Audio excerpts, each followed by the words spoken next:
All right, hello everyone, and peace of Christ to all of you. I hope my voice coming good, and let me know, please, if you have any problem or difficulty. Today we are going to review an answer by a gentleman. He is from Indonesia, and we are not here to make fun of him. Absolutely not. Actually, I respect that they are trying to respond to us and trying to answer.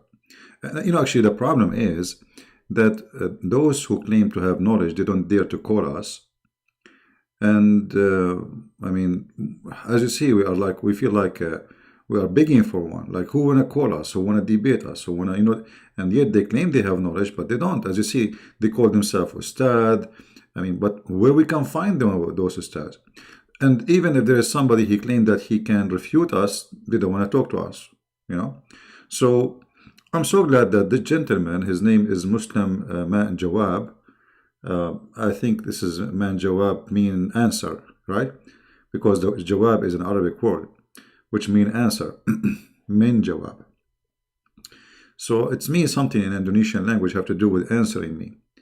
So we will review today what this gentleman he said to us regarding our previous video, which we did in the morning. If we go here, we find this gentleman saying the following.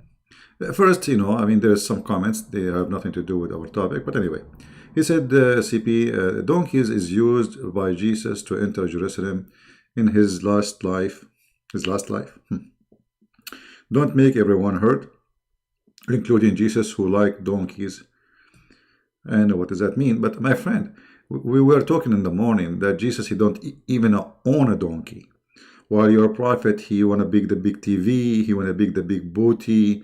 If you want to see him in a private consultation, you have to talk to him by paying him. He want to sleep with your wife. If his eyes fell into your wife bum, you have to divorce her. So this has nothing to do about Jesus liking the donkeys or not.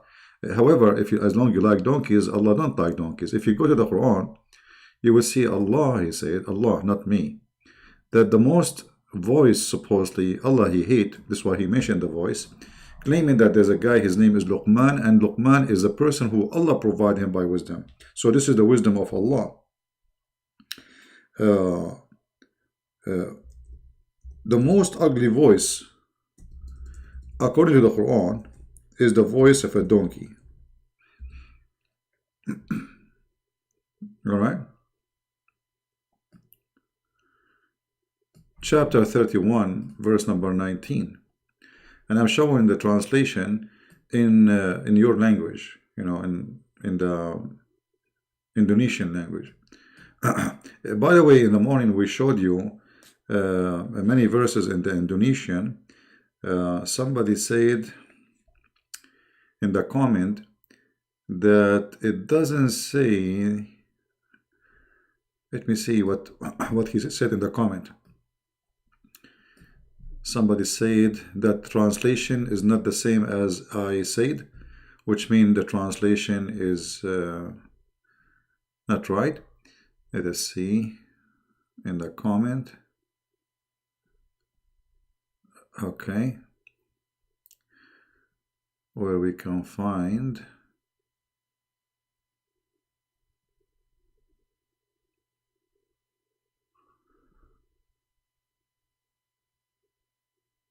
Alright, it says, dear CP, the translation in Indonesian there, it just say messenger that speak the language of the people, but it missed mentioning that it must to be from the people. Yes, it says that.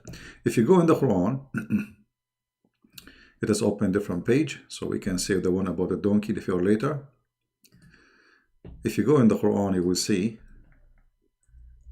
it says bilisani qawmihi, in the tongue of his people. So why did it not mention that in the translation? That's because Islamic translation always is a cover up for stupidity of the Quran, because this will get Muhammad busted. So in here you are saying, I don't understand Indonesian language. It says kami tidak minagatos Seorang Rasul pun menakana denagan basha. Okay, that I'll translate to you later. Okay, I speak all languages because I am Allah. I speak only Arabic. But if we go to the English translation, you see, I will switch now, just to show you how they lie to you when they translate. Actually, we can use, let us see if we use, because there is Tafsir al-Jalalain in Indonesian. You tell me what it says in Indonesian language for Tafsir al-Jalalain. Did that switch? No. Yeah, Tafsir al-Jalalain, okay. It doesn't sound like it switched.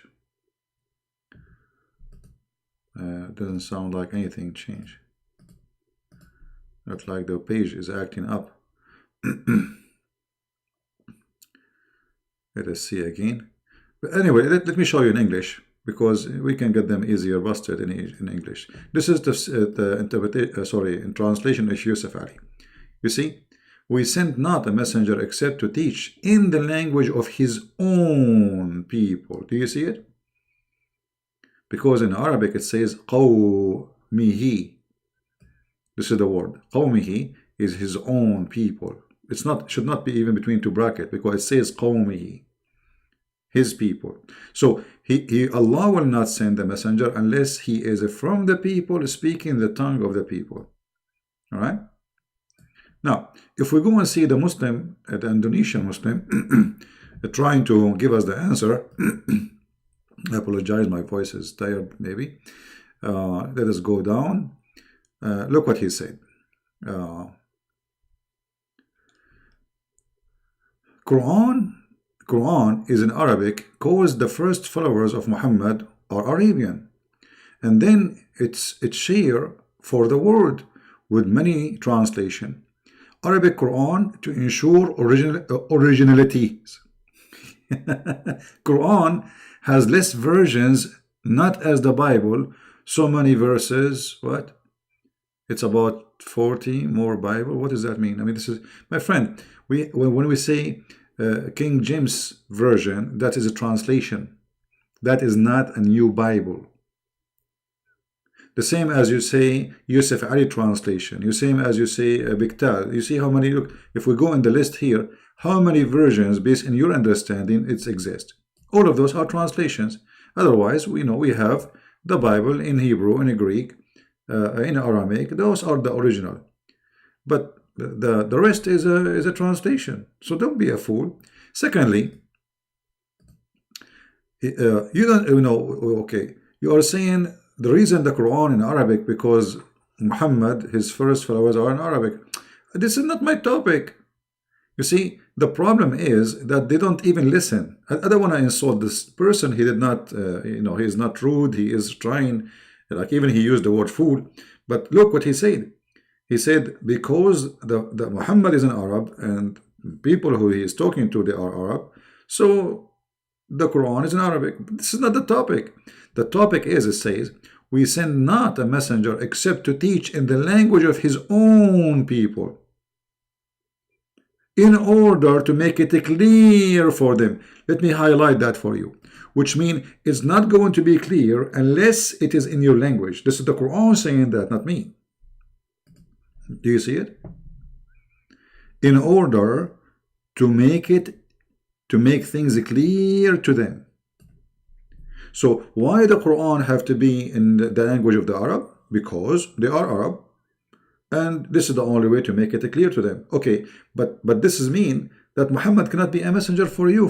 You are from Indonesia, because we sent not a messenger except to teach in the language of his own people. So in order for Muhammad to be a messenger to you, he have to be Indonesian, speaking one of the language of Indonesia. And by this, he have to be to those who speak that language specifically. Let us say in Indonesia, I don't know how many languages there. Let us say there's 10 languages.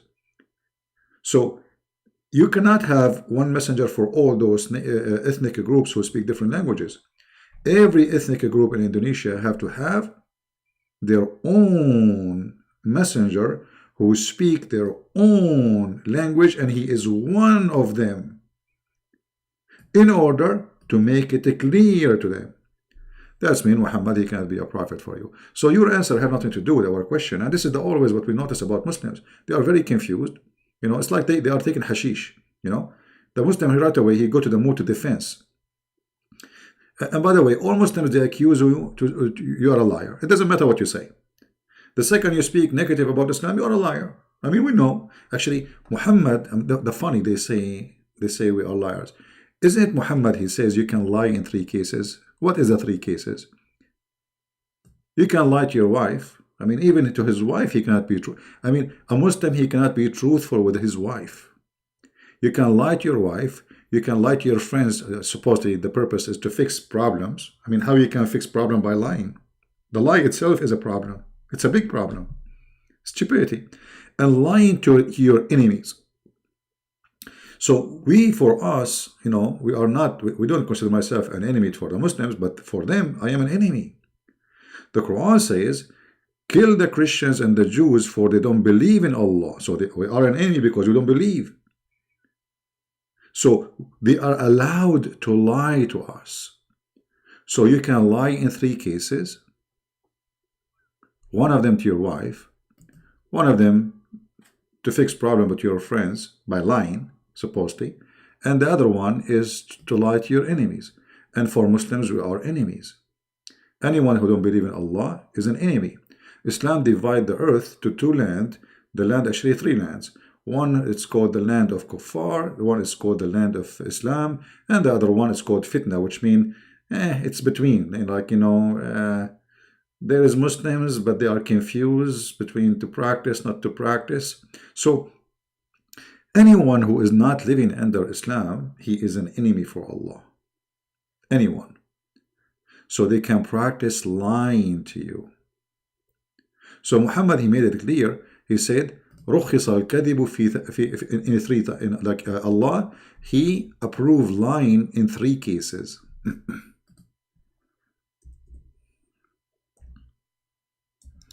And this is why a Muslim, wherever, anytime,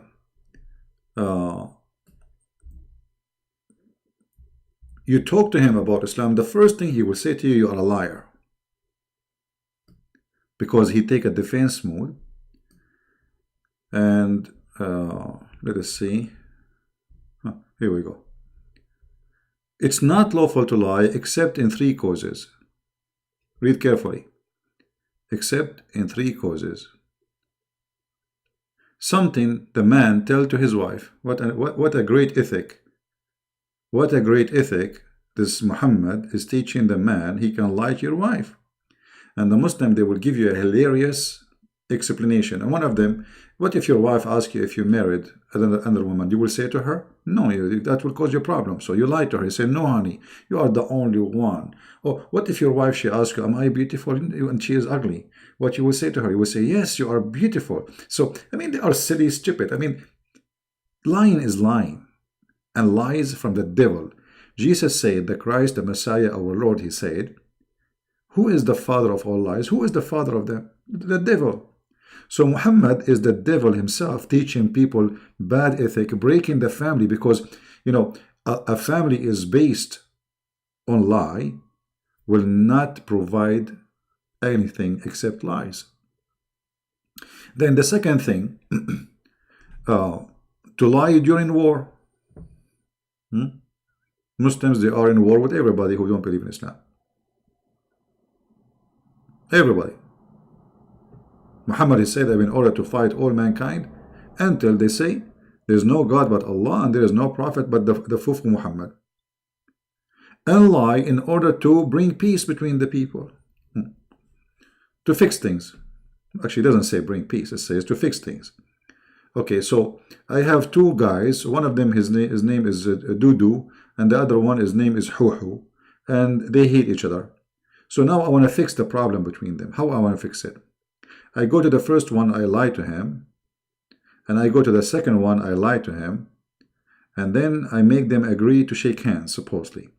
But think about it, sooner or later they will find what I told them to make that happen is a lie. And they will hate me and they will hate each other again. And now the problem will be bigger. So you cannot speak to a Muslim speaking negatively about Islam without accusing you of a lie, because lying is their process of defense. Why a Muslim he have to lie to his wife? It's a defense system. I mean, why you cannot be truthful with her? You know what I mean? Lying is the immune system of Islam. What kind of a prophet he say to a man, lie to your wife? I mean, why I cannot be truthful with my wife? So lying is the first thing. They are the liars, and they accuse you of lying as a defense. Because this is the strategy of the devil, Muhammad. So when we go back to this Muhammadan here from Indonesia, Muslim Menjawab, speaking about 40 version of the Bible, but isn't it the Quran says that Allah He sent the Bible? So why there is 40 version of the Bible? I will go with you. Let us say, assume for the sake of argument, there's billions of Bibles, which is different, let us say. But isn't it Allah He sent the Bible? And okay, now we will say, but Allah He decided to protect the Quran only. I mean, this is the most stupid answer. If this is true, that means your God, Allah, is mental. Stupid. So guys, it's like me, I have a kitchen. And I have many dishes in the kitchen counter. And the dishes have only my words. One dish have the Bible, one the Gospel, one have the Torah, one have the Psalm, one have the songs, one have the Quran, and then a thief he come, and I allow the thief, I'm watching, I allow the thief to steal all of them, play with them, damage them. Only the Quran I will protect. That is the most stupid argument ever, because the Word of God is Word of God. Unless you are saying to me that there is a Word of God are not equal to the Word of God. Actually, your stupid book, the Quran, says it clearly that the Word of Allah is not the same as the Word of Allah. Let me show you. Try not to laugh, by the way. I will try to show it to you in Indonesian language. All right.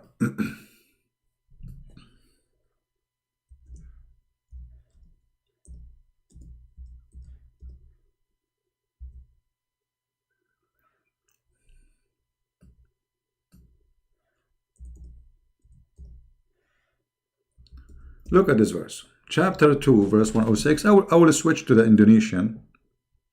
But first, let us see it in English to confirm what we are saying, because I don't understand really what it says in Indonesian language. None of our revelation do we abrogate or cause to be forgotten. We will go back to this sentence here. But we substitute something better or similar. Look at this idiot. Allah, He claimed that He have Quran better than the Quran. Have you ever heard of a stupidity more than this? The Muslims, they say, can you make Quran better than Quran? How Allah is making Quran better than... Look, is it me who is saying better or Allah? Is that... No, you know, this, the person from the people of Lut. Something better. How Allah will make better Quran than the Quran? That means the Quran is not the same. There's bad Quran, there's better Quran. This is what the stupid author of the Quran is saying. And look what he's saying. You know, this guy is officially a certified idiot or something similar. I mean, what's wrong with you? Are you crazy or what? Yes, he is taking hashish. So you will make me forget the Quran to make Quran that which is similar. I mean, are you stupid or what? I will give you an example. We send down the shish kebab, and we are the one who made it spicy. And we are the one who sent hail from mountains. And we are the one who made it icy. Like, here we go. This is Quran. Now, Allah, He don't like it. He will make something similar. So He will make you forget this verse. He forget it. Allah, He says, forget it, you forgot it. Hey, Christian friends, do you remember what I said to you a second ago? No, Allah, I forgot. Because you said forget it, so I forgot it. Okay, now I will give you something similar. Okay, what is something similar? We are the one who send the kebab, and we make it spicy. And we are the one who send the hail, and we make it icy. But this is the same one. Because he's saying it's similar. I mean, who is the donkey here? What is the purpose of this crazy? But because Muhammad is a fraud, he cannot remember what he said yesterday. So every day he tried to recite the Quran, he says something different. So he says, any verses we cause to abrogate or forgotten. And the funny, they say to us that the Quran is preserved. But the Quran confirmed that there's Quran is forgotten. The Quran confirmed that. Brother, the only book in the world, it's preserved in the Quran. Actually, we can recite the whole Quran. Yeah, recite the whole Quran. Okay, recite for me the verses about stoning to death, or about a breastfeeding for adult, or recite for me the verses which is missing, as Aisha, she said, there's more than 110 something verses missing from the chapter of Al-Ahzab alone. Al-Ahzab alone is used to be equal to the cow chapter. This is what Aisha, she said. And then, look at this. We are not done yet. None of our revelation we abrogate. Look at this guy. This guy, he abrogate revelation. By the morning, he abrogate the different revelation by afternoon. If you go to the interpretation, you will see the Bedouin, the Arab, they said to Muhammad, the people of Quraysh, they said to him, this guy, he says something, he enjoy his people an order in the morning, and he abrogated afternoon or the second day. So Muhammad, he says something in the morning, he is a madman. People, they start laughing at him. Second day in the morning, he wake up, they told him, they are laughing at you, no. So he abrogated. If you don't believe me that this is the scenario, I can show you the interpretation which is made by you, Muhammadan. Let us go to the interpretation. So because they will say that he's lying. Christian Prince is lying. But he's a liar. He's a liar, the Christian Prince. We got him busted. He's a big fat liar, Christian Prince. Okay, let us see if this is true. We go to the tafsir. Your Islamic website. And we open the yellow pages of Muhammad, the Quran, chapter 2, 106, and we will put it in the screen.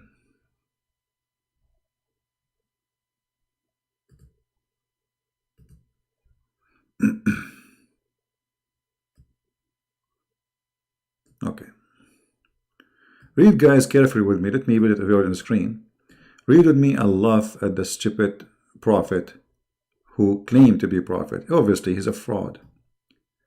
When the disbelievers, read carefully, it's not me who is saying that. When the disbelievers began,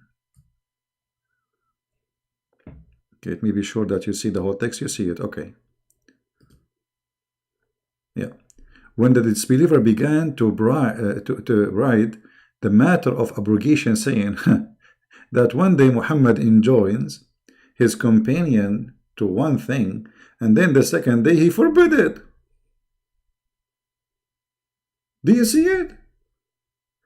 I mean, have you ever heard a God is stupid more than this God? In the morning he says something, afternoon he forbid it.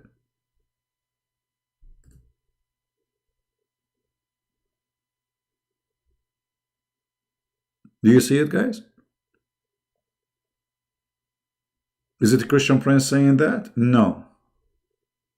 Is that my translation? No. This is the official government of the fraud of the King of Jordan. Now we go to the Quran again. I'm going to open the Indonesian translation, but you guys need to help me. I do not know what they are saying there, because obviously they lie a lot in the translation. All right, we go to Indonesian. I need to learn Indonesian, actually. That will be fun. Where is the Indonesian? We are in Urdu, we pass it. Indonesian. Hello.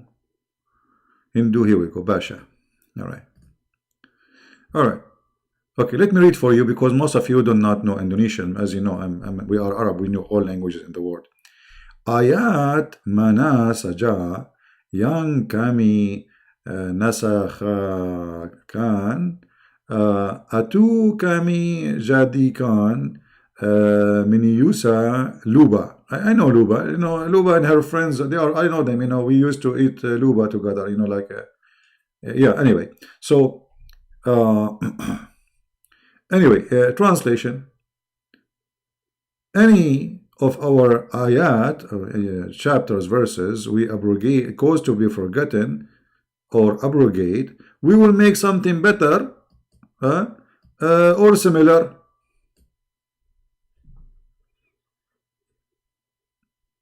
What do you think, Muhammadan? Have you ever heard of a stupid God more than this? I will make hummus better than hummus. Okay, Allah. So you are saying the hummus you made yesterday is not good? Yes, the hummus yesterday was not good because we don't have enough olive oil.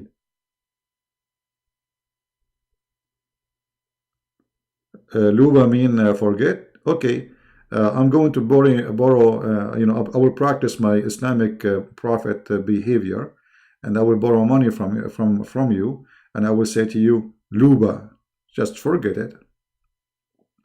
Have you ever heard of a God? He sent messages and he caused them to forget it. Why? I mean, what the purpose? What is the wisdom in this? Let us say, for the sake of argument, you abrogate it. Abrogated. Okay, why? But why you are making them forgetting it? What is this? Right? And then, does it say that we will bring something similar or better? Does it say there in the translation? Does it say that?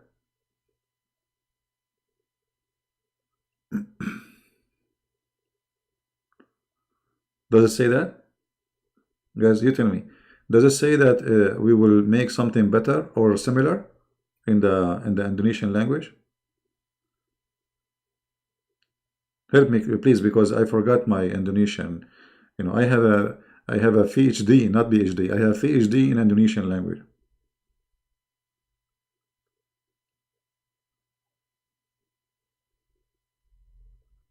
What is this? Right? Okay. So it says, they are saying, they confirm that the translation is kind of accurate, that Allah will make something similar or better. That is stupid. Allah will make Quran better than the Quran of Allah. That in order for Allah to make Quran better than the Quran of Allah, that means there's better Allah than Allah. Imagine, guys, I say to you, I am a maker, and I will make better make like making than what I made already. I mean, isn't it the same equality? And we are talking about the Quran. Now we are talking about making an engine. This is words, you know, just writing words. So how Allah will write words better than the words He wrote already? And why Allah will make something similar and yet He will cause us to forget? This is stupid. But the answer is very clear. We showed you the interpretation. Muhammad in the morning, he says something. In the opposite, he said in the afternoon, he said the opposite, because he's a madman. In the same time, if you go and you see the hadith, you will find that Muhammad, he claimed that Allah gave him 7 Quran. So I say to the Indonesian, where is the 7th Quran? Allah gave Muhammad 7 Quran. And he said, take the Quran from 4. The Quran you have today is not taken from any of those 4. Bingo. And not only that, the Quran you have today in your hand, the most popular Quran, which is Uthman, is not Uthman. There's no proof it's Uthman.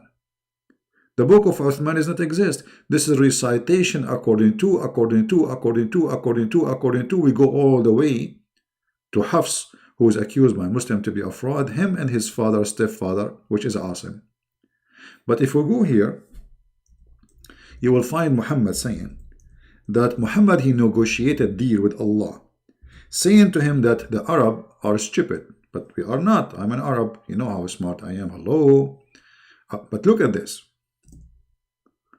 Muhammad, he claimed that unless there is 7 Qur'ans, nobody can understand the Quran, and that he is speaking about the Arab.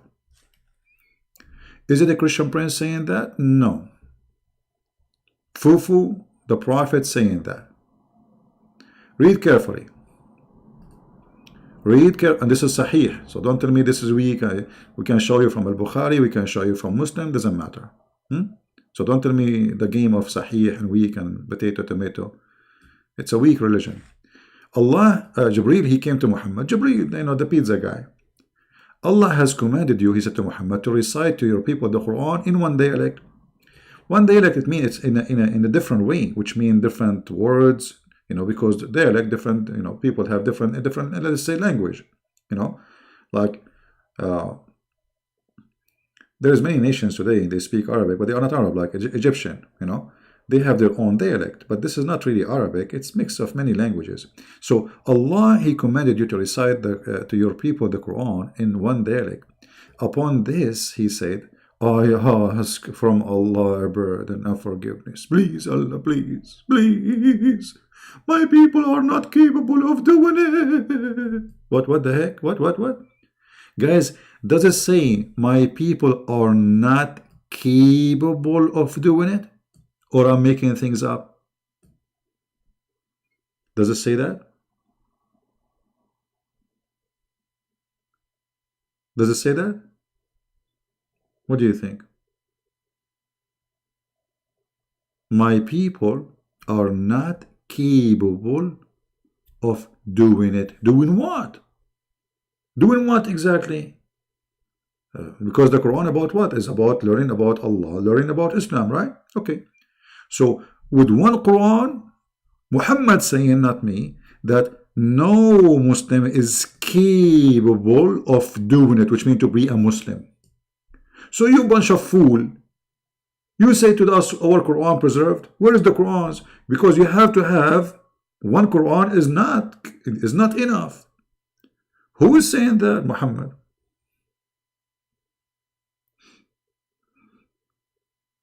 Do you see it?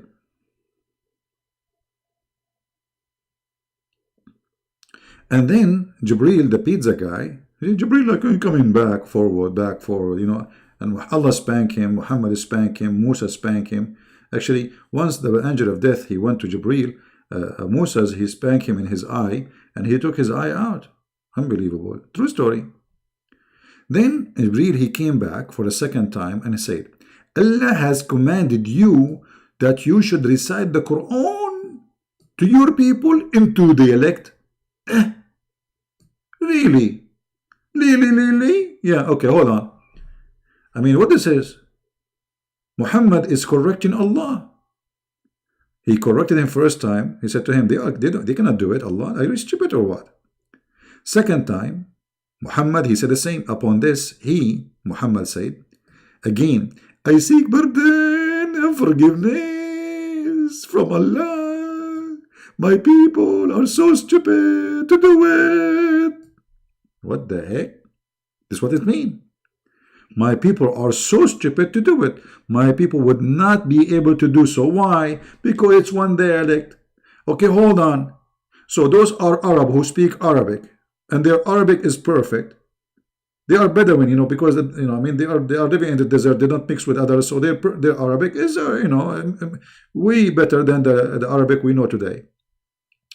So why they cannot do it if the Arab at that time they cannot do it? Second, still they cannot do it. Okay. And then Jibreel, he came for the third time. Like, what the heck? I feel sorry for Jibreel. How much gas he spent? Going backward, forward, backward. And then he came for the third time and said, Allah has commanded you to recite the Quran in three dialects. Which means, are you happy, Muhammad, now? No, Muhammad is not happy. Upon this, Muhammad, he said, I ask pardon and forgiveness from Allah. My people would not be able to do it. What the heck? You have three Quran now in different dialect, yet Muhammad saying that Muslims are stupid, they cannot do it. Three Quran. Is it me saying that? No. This is your book. This is Sahih, authentic, and this is your translation.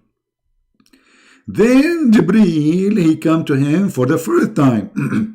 Fourth time, sound like a joke. What is this?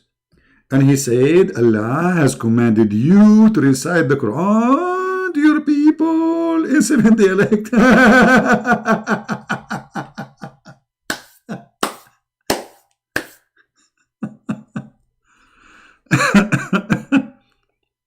In different hadith, by the way, it says different.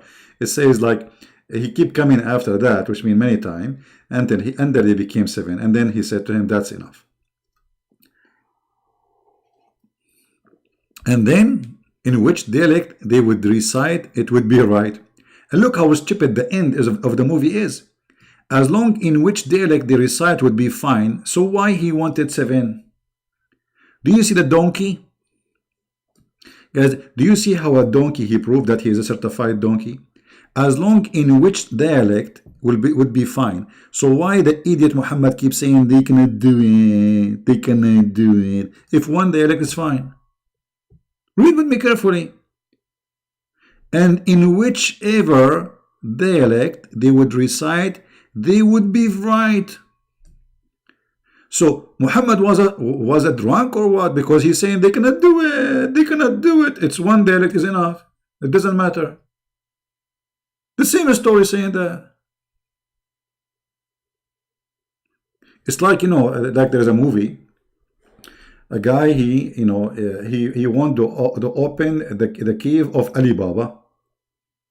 Okay, guys, sit down. I will tell you a story about Alibaba and the 40th thief. That is Muhammad and the 40th thief companion. So Alibaba want to open the cave. And then the genie, he said to him, "Alibaba, I want to give you a key for the cave." Alibaba said, "Okay, give me a key." He gave him a key.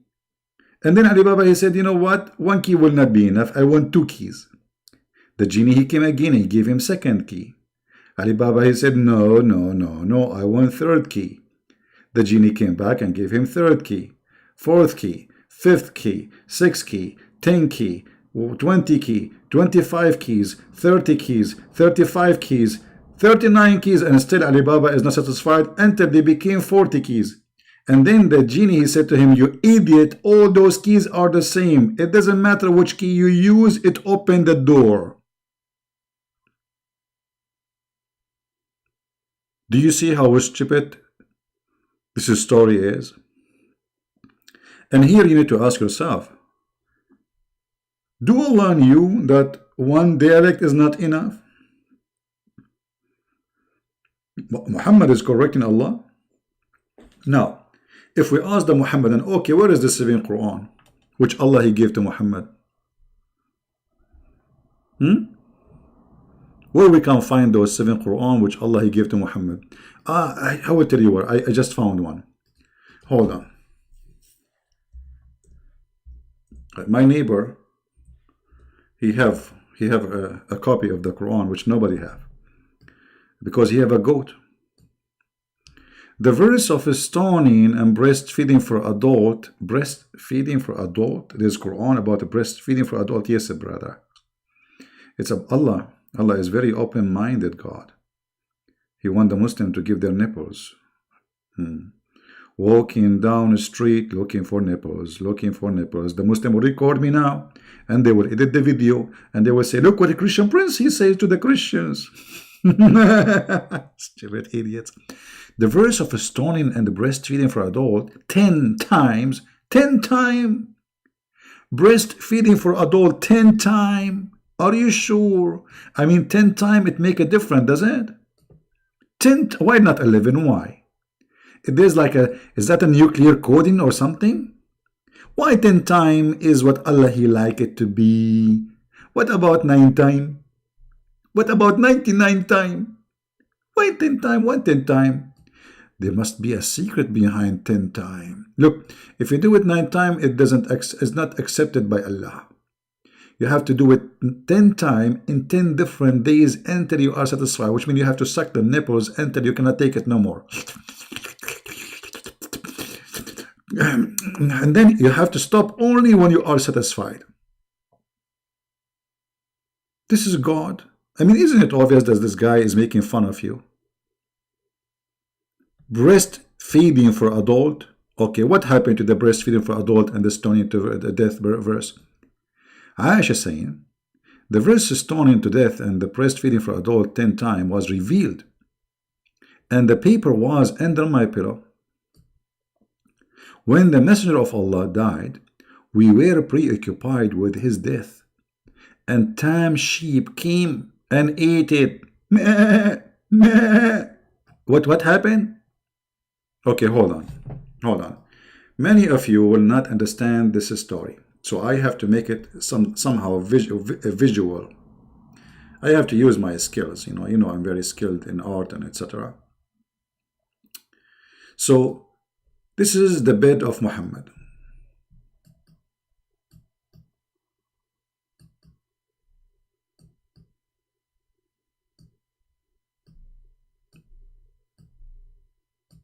And this is Muhammad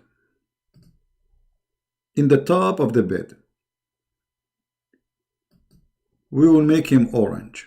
Orange will not be clear. Hold on.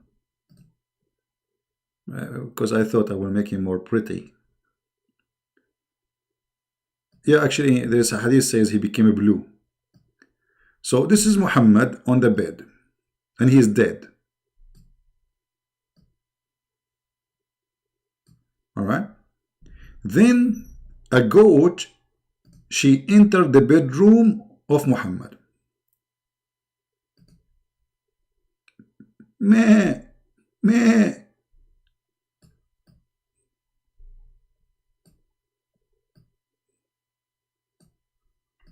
Big head goat, big head. This is a goat. I never saw a goat before like this. Anyway, so this goat, she jumped in the bed of the Prophet. She's here now.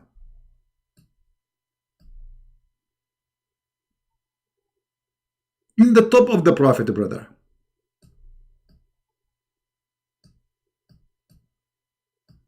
And then she went to the pillow, because remember, the verses are under the pillow, which mean here, let us make an arrow, so people who they are not understanding the situation, which is very dangerous, they will understand. The verses are here under the head of the Prophet. The goat, peace upon her, she walked all the way in the top of the Prophet, and she flipped the Prophet and she make him fall in the floor. Because how she can get the papers without pushing him away from the pillow? Are you getting the point, brother? So she pushed him, and Muhammad, he fell down in the ground. This is Muhammad now. Now the Muslim, they will say, it doesn't say that. It doesn't say that. Okay, hold on. I don't care. It says that the verses was under the pillow, and in order for her, the Miss Goat, which I have to respect, she'll respect, because she is in one bed with the Prophet now. As you see, they are like family. So in order for the goat to get the verses, she have to flip the head of the Prophet. You have to face it. Look, if we go back to the hadith, what it says, hey, read with me carefully. Where was the paper? With me under my pillow. Guys, does it say under my pillow, or I'm making things up? It says that, right? Okay. So the verses are under the pillow. The goat ate what? It ate the verses. But where is the verses? They are under the pillow. So in order for the goat to eat the Holy Quran, she have to eat the Holy Prophet first. Or at least to push him, push his head, his shoulders, you know. And then she will flip the pillow and she will eat the Quran. This is what the Muslims are saying to us in this story, but I don't know, most of people, by the way, do not notice it. You know, for me, I turn it into a comedy because it's a comedy, but the problem is, for some reason, people don't see. I mean, we are reading the same story, but people don't see how stupid it is. You know what I mean? But this is what happened, because the Quran is under the pillow, and who is sleeping in the pillow? Muhammad. This is the bedroom of Aisha. Muhammad, he died in the house of Aisha. The last thing Muhammad he did before he died, he asked Aisha for a container. He grabbed his private part. Bzzz, he pissed and he died. He did not say Allah or anything. No, this guy, he want to piss before he died. For sure, my painting is better than Picasso. Who's Picasso? He used to be my driver. You know, I used to have like a big mule. And Picasso, and the reason actually I kicked him out because he kicked my mule. So when you say about Quran is preserved and the Quran, I mean, we die laughing. What? Your God, he could not even stop a goat. And now if we ask you, can you recite for us the breastfeeding for adult 10 times? Because I want to put it back in the Quran. And look how funny it is. They say that the verse of 10 times breastfeeding is abrogated. Okay, wait, but by what? By 5 times. Okay, where we can find the 5 times breastfeeding I mean, we cannot find the one is abrogated, and we cannot find the one which abrogated the abrogated one. You know what I mean? Both are gone. What is the verses here? Those verses are abrogated.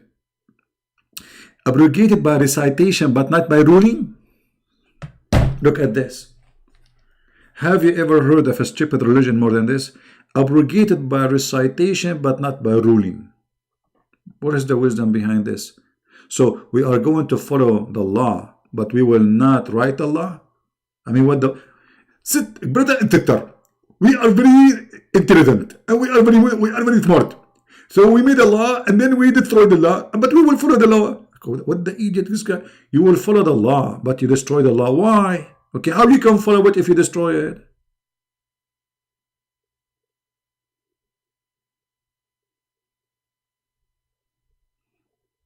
And by the way, I noticed that some of you are printing my art and putting it in your wall, etc. Please don't do that, because this is a copyrighted art. Please, let me make a frame for it. You know, like for decoration. I know that you guys, you like. I mean, we have to face it. I mean, who can do this? Nobody. You have to be like very talented. Talented? I mean, what kind of English this English is? Yeah, talented. Hello. Who care? This is the first frame, because Muhammad here in the situation of an egg. He's like an egg, and the goat sit in the top of him. Then the second frame will be Muhammad is in the situation. What situation? It's situation. Situation.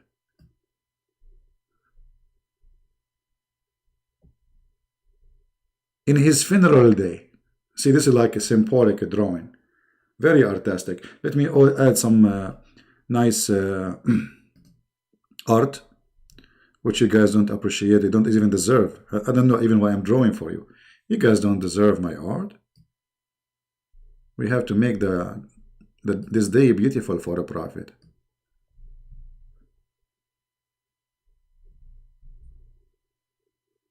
Because branches will grow from the 4 corners of the earth. Because this is prophet day. He died. And as you see, they are sad. The branches.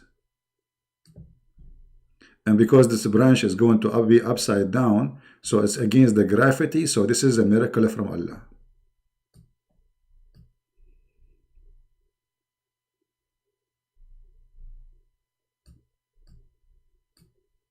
And here, I'm not going to put a branch, I'm going to put a bird. A bird is coming to say, Assalamu alaikum, and he will squeeze the prophet 3 times. And he will fertilize him. What is this?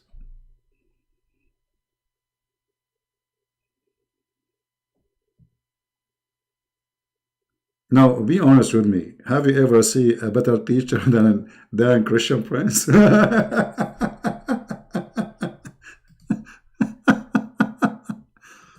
You know, the reason, by the way, Dominique, thank you, Dominique. The reason for me doing this, because I'm trying to make things simple for you. Islam is so stupid, but there is a problem. Most of us, we don't notice really how stupid this cult. Maybe we read the same sentence, we read the same thing, you know, but we don't notice the same thing. So for me, I have a duty to make it easy for you to see the silliness and the stupidity of those stories. How embarrassing. And in the same time, how priceless they are. Because those stories, they expose the cult of Islam. Right?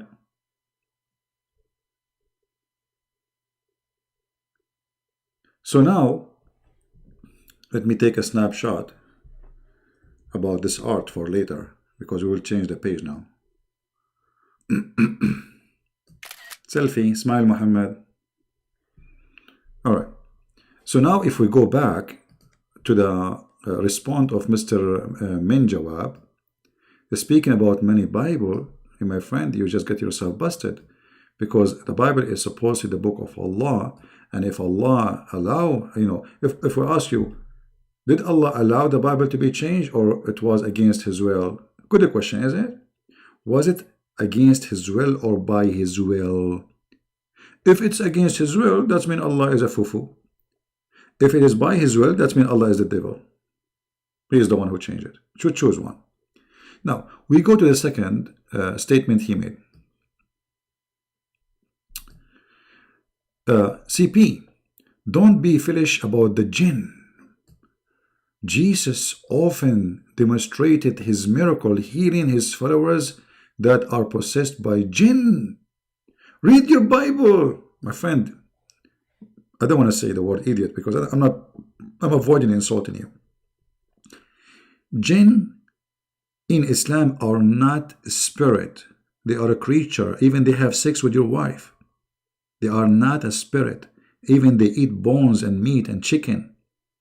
Even they have penis and vagina. So you are very naive to mix between genie and demon. Demon are evil spirit. Genie are a creature. They are creature. They have a flesh. They can have sex with your wife. If I go right now and search in Prophet Google, peace upon him, let me do that. Guys, should I search for that? What do you think? So shall I search or no search? Shall I search? Let me search. Let me search. By the way, the Muslim, they make fun of my English. They make fun of my English, if my Arabic, anything. It doesn't matter because he's a Christian prince. We have to make fun of him. We cannot refute him. We cannot, why didn't make fun of him? Okay, make fun of me, brother. And I'm laughing at your prophet. Look at this. This is what you Muslims believe.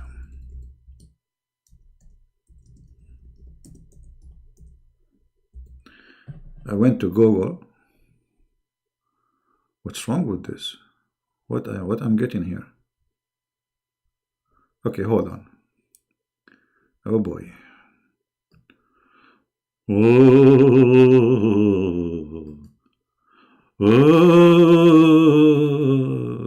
Sex and intimacy, having sexual relationship with the jinn. What? You could go. Actually, if you have my book, Sex and Allah, you will see tons of stories. Jinn are not demon. Jinn are creatures as Allah described them in the Quran. They are created from fire, you idiot. They are not spirit. So, you have no idea what are you talking about. According to you, look at this picture. When a Muslim woman, she is asleep, a male genie will come and he will do the following. What is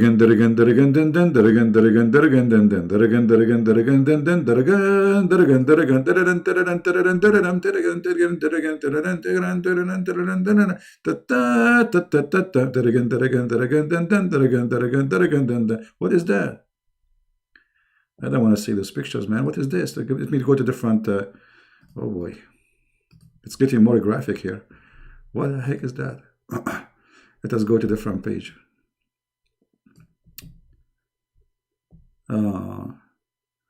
I'm searching for sex with the genie. I'm getting porn websites. What is this? Okay. Okay, look at this, brother. Brother, look at this. Guys, are you having fun? Who is here is not having fun, please? Tell me, please. Be honest. Do you like to be in my program? If you are having fun, what? Let me say something very smart. Okay, if you're having fun, put your hand up. How they can put hand up in the internet? Crazy. I mean, you see what reading the Quran do to you? It affect you. It make you smarter. Can a jinn have sex with my wife? Sure, my brother, sure. Actually, as we speak, she is doing it. Can a jinn have sex with my wife? In this hadith authentic?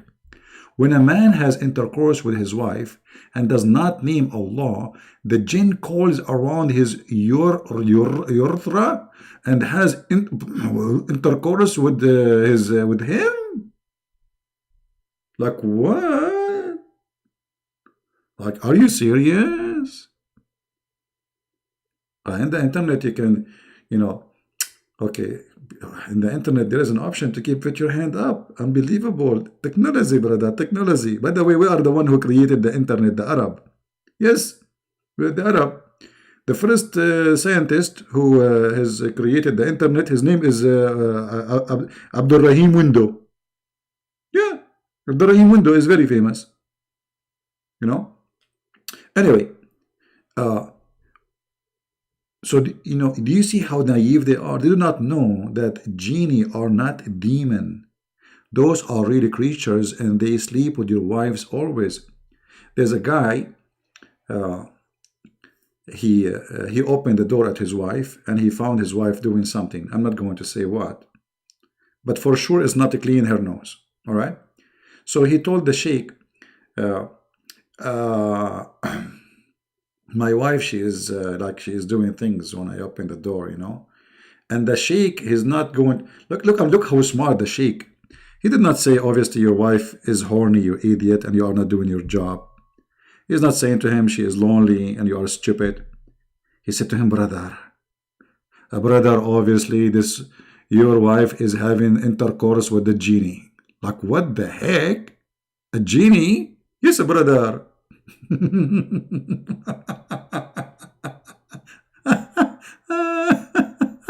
Unbelievable.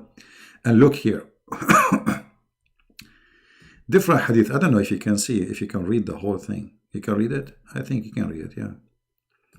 Al-Hakim al-Turmudhi said in Nawadir, blah, blah, blah, blah, blah, blah, 70 reference, okay, tafsir, okay. When a man has intercourse with his wife and does not say the name of Allah, the jinn calls around his urethra, I don't know how to say it, and has intercourse along with him. Look, we have a threesome now. We have what? We have a threesome. We have, if you are a Muhammadan, your daddy, your mommy, and Mr. Satan, they are doing threesome. This is what the story is saying. Shaitan, genie is a shaitan, by the way. He will be doing your mommy with your daddy.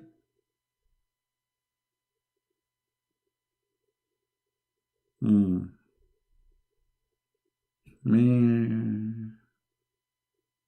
But anyone notice how stupid this statement is? Anyone notice something very stupid here?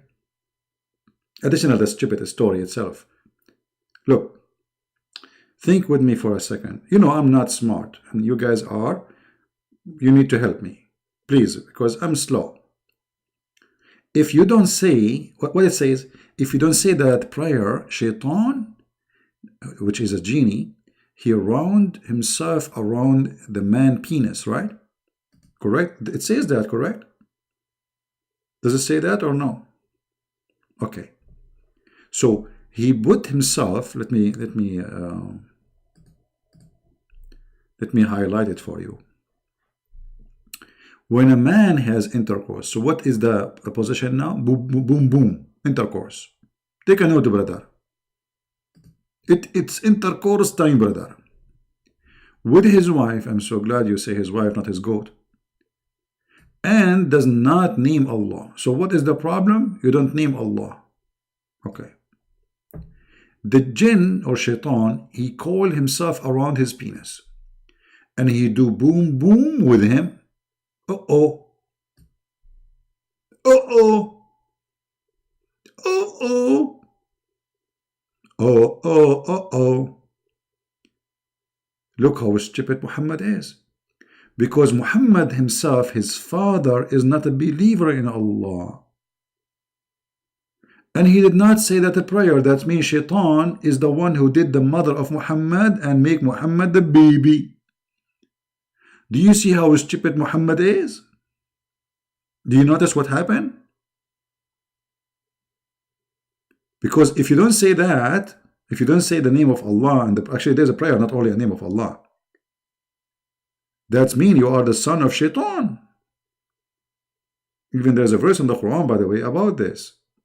You know, that he will share the Shaitan, he will share with you your wealth and your children's. And the Muslim explained that in their interpretation. So if this is the case, that means Muhammad himself is a son of Shaitan, because the father of Muhammad did not say that. Muhammad father in hell and his mother in hell according to Muhammad.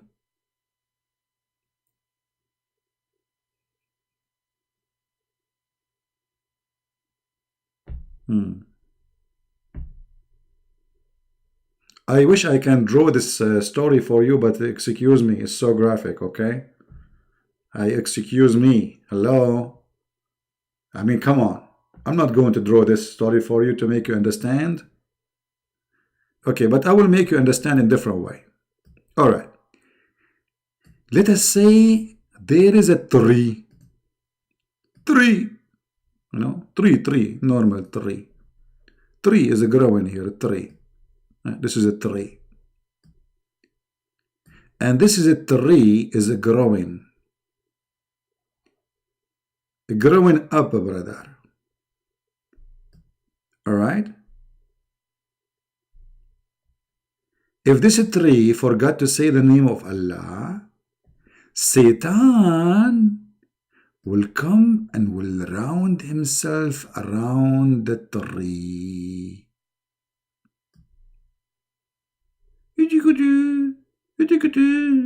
I'm always around you. What the heck?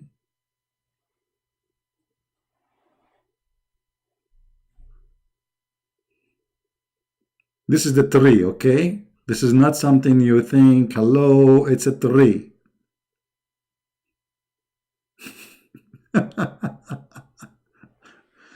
I don't know what to say. I mean, the funny, they say we want to prove you wrong. I mean, how even you believe in such a stupid cult, and even you have the courage even to say that you can debate us or you can answer us. And how in the world any human being can believe in such a garbage? Are you there, Mr. Muslim Menjawab? Is he in between the crowd or he took a hike? Mr. Jawab. Is he here? The Indonesian guy? By the way, I'm not making fun of him. I feel sorry for him. Many of those, you know, the majority of those Indonesian, actually maybe all of them, they have no idea what Islam is about. I truly love those Indonesian people. Can you tell us about the story about Ishaq, about Paul, please? I mean, why you are changing my topic now? Focus. Try to be mature, please. Focus with me, my friend, with my respect to you. Because jumping from a place to place will not help us. I mean, don't you see we are focusing in answering this gentleman? What Paul have to do? I mean, I'm talking about penises. You want me to put Paul there? I mean, this is not even right. Let us finish Mr. Penis first. Muhammad and his religion.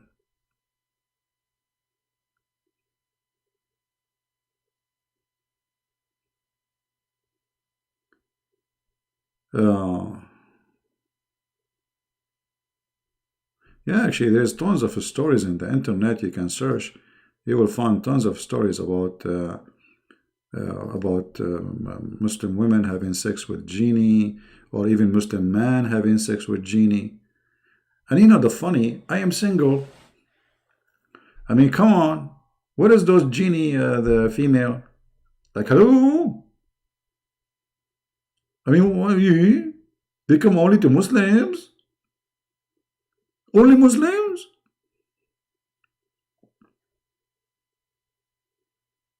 This is not fair. No problem, my friend Lorian. But let us focus, my friend. Let us focus. When we talk about topic, you know, we wanna be in one place, right? Actually, the Muslim, they would love you to change the topic now because this is very embarrassing.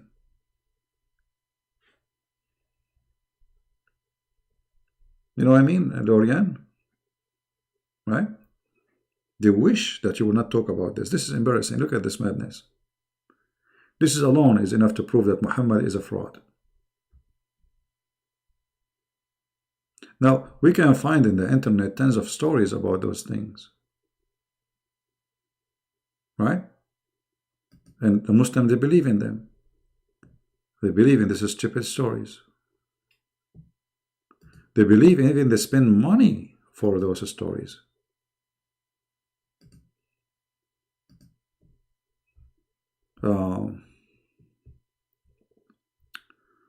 Look at this. This is the answer. This is the answer. Sheikh al-Islam, this is a big, you know, okay, Imam Jalal al-Suyuti said, the truth is, I love it when they say the truth is. This is the truth now. Lorian, are you there? My brother, this is the truth. I want you to open your eyes and look carefully. Is Lorian here? Are you there, my friend? I'm saying your name correctly. Excuse me, guys. I don't know how to pronounce names. You know, English is not my first language. And I don't speak good Arabic, too. I don't speak good Indonesian. I don't know what language I speak. I have no idea. The truth is, this is the truth. It is possible for a human being and jinns to have intercourse. You have to stop here. Please. This is the truth. It's proven scientifically to be accurate. The truth. This is not like I'm guessing, maybe, maybe not. No. This is the truth. Do we have any Muslim want to tell us the truth? This is the truth. Okay. It's possible. It's possible. It's not always happening, but it's possible. Okay. For a human being and jinn to have intercourse. And etc. He mentioned in Tafsir that this is the meaning of Iblis partner with their human being, wealth and children. This is what I quote for you from the Quran 5 minutes ago. Chapter 17, verse number 64. All right. And then it says, narrated, when a man has intercourse with his wife and does not name Allah, etc., the story.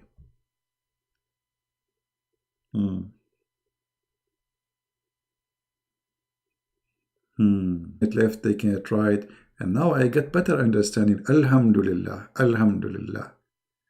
I think now I became a believer. So Mr. Genie is horny. And Mr. Genie, obviously, according to the story, he is not going to do it alone. He is going to wait for you until you are horny too. So now we have two horny. Okay, hold on. We have to make it an art.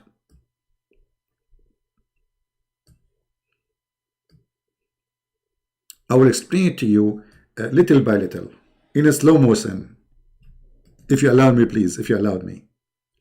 So we have two individuals in the bedroom. Two individuals. The first individual is Mr. Genie. We will make him a red because he is Genie, made of fire. Hello. So he is horny. And this is how they write the word horny. Hor and knee, because he is going to bend down in his knee. This is in my own English. Don't laugh at my English, please. Okay. Horny. Because he get like hor, and he go in his knee. Not the normal like horny, like, you know, as you think. No, this is different from English. And then we have the husband is horny too. We will make him in blue. Actually, we can make him violet, sorry. So this is Abdul. He is hor and knee in the modern English. Now we have a female, she is a Muslim, she is horny. You will make her, the color will be, we cannot make it white because the white will not appear in the screen. We'll make her a green.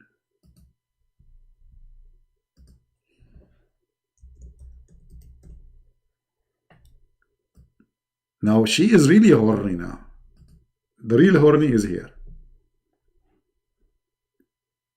Now this horny, which is shaitan, he cannot do it until the husband will do it. So this is the first horny. This is the second horny. And this is the female horny. But shaitan horny, he cannot go to the female horny unless this guy he go to do his horny business. So shaitan, he will be waiting under the couch, waiting for the abdul to forget to say Alhamdulillah or Allahumma jannibna wa jannib as-saytana ma razaqtana. This is a prayer.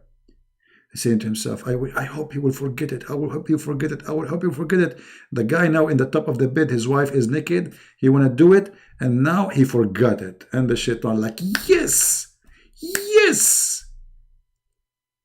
And he round himself around the private part of the abdul.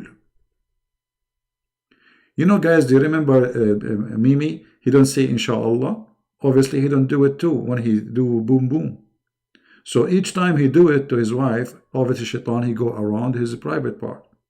It's to the prophet saying, not me. Huh? Man, this Muhammad is genius. Who can think about this? Look, this is like chemistry, like CHO2, you know, oxygen, carbon, you know, copper, you know, I mean, it's crazy. Look at this, pH4, you know, this is like this is the real deal. It's like chemistry. Look at this. Look, you know, what we need just to put some numbers, and that will make it really very complicated. Now, any of you remember from previous videos of mine that genie shaitan, he had sex intercourse with the wives of Sulaiman? Who remember that? Anyone remember?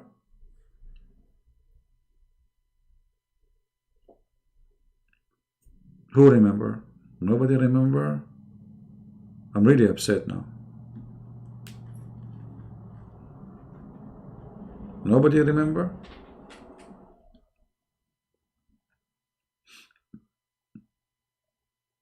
Do you remember the story of Sulaiman when he lost his ring? You remember it? Yeah, the same story. The Muslims, the Muhammadan, they believe even Sulaiman, and he's a prophet supposedly for them, when he went to the bathroom, if you remember the story, he don't take the magical ring, Hoributa ring, with him. So he have to give it to his wife, and her name is Al-Jarada. Then Shaitan, genie, he came to his wife in the shape of Sulaiman. Look at this story. And then he told her, give me the ring. His stupid wife, she gave him the ring because he looked like Sulaiman, the brother. And right away, the shaitan became the king. And then he kicked Sulaiman out of the palace because they thought he is the fraud. He looked like Sulaiman, but this is not the king. The king is there. And then the shaitan, he started doing boom, boom to the wives of Sulaiman. Now, if there is a Muslim want to say to me, I'm lying? Who want to say I'm lying?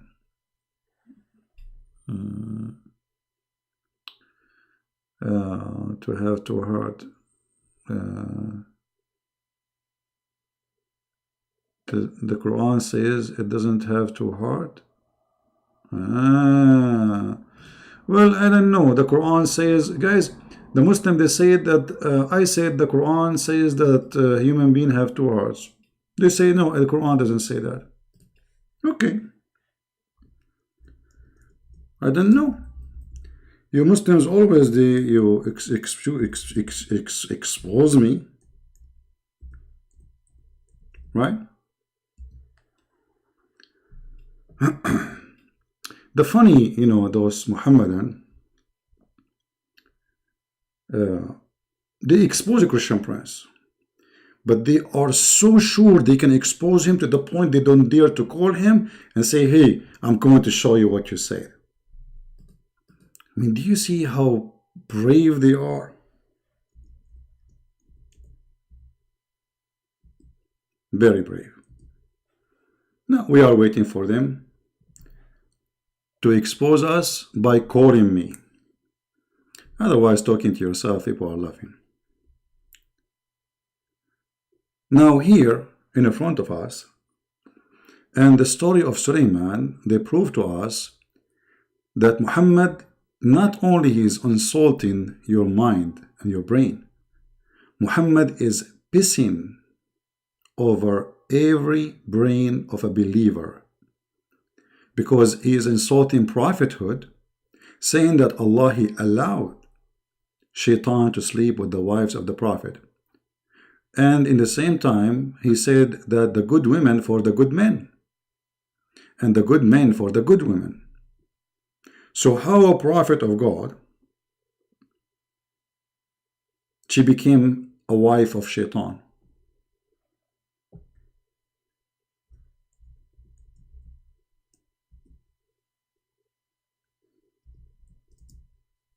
Any Muslim?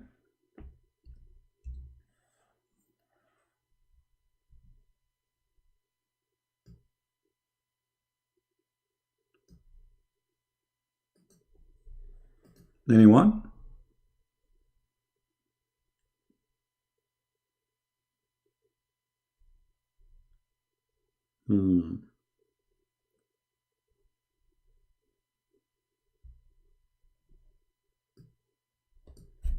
Nobody?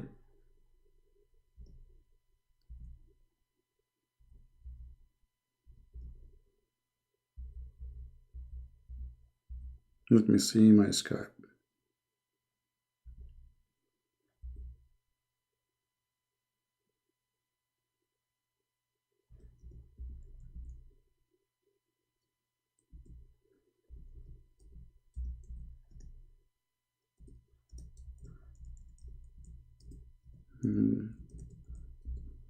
Let us log in.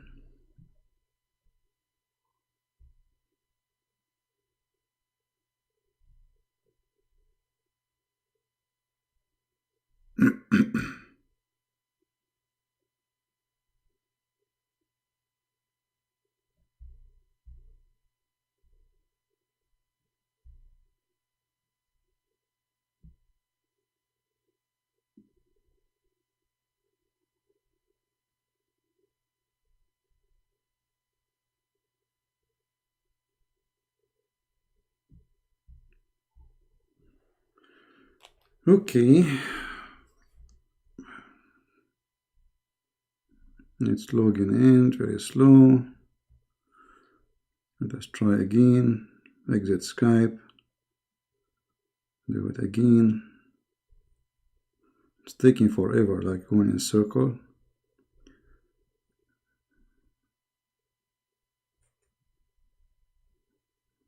Yeah. All right. Let's try now. All right. Who is a Muslim is willing to call me? My Skype is open. Who is a brave Muslim is willing to call me? From those who want to refute us.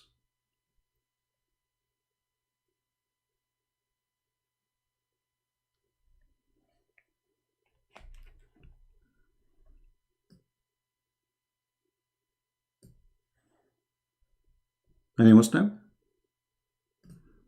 As long you are, you people, you can refute us, you can. Where is the brave one wanna call me?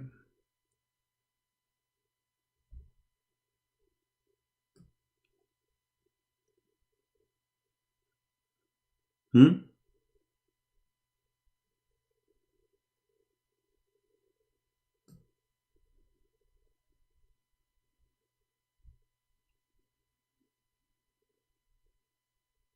Anyone?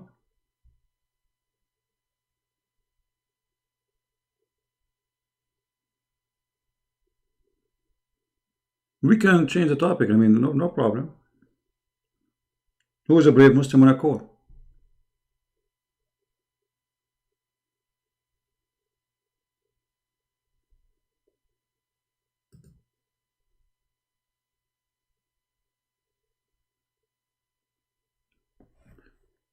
Again, my Skype is open for the brave ones who want to call me and get me busted. Who want to do that?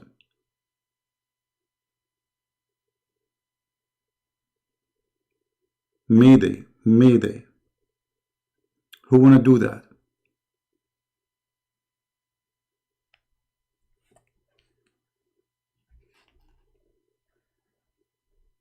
Nobody? Nobody know, nobody know, nobody know, nobody. Da-da-dum. Oh.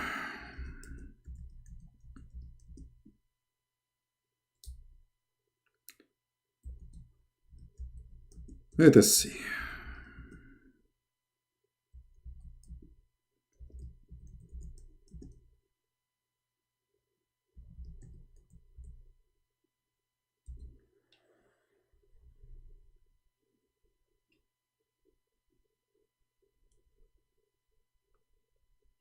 Anyone?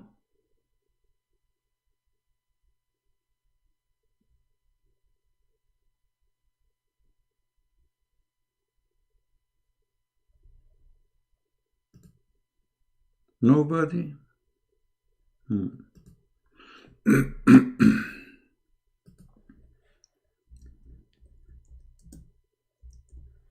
They are brave. For sure they can get me busted, but they don't dare to call me.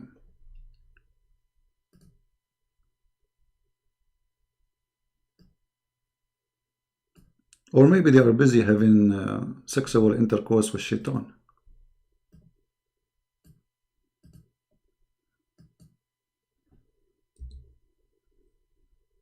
Anyone?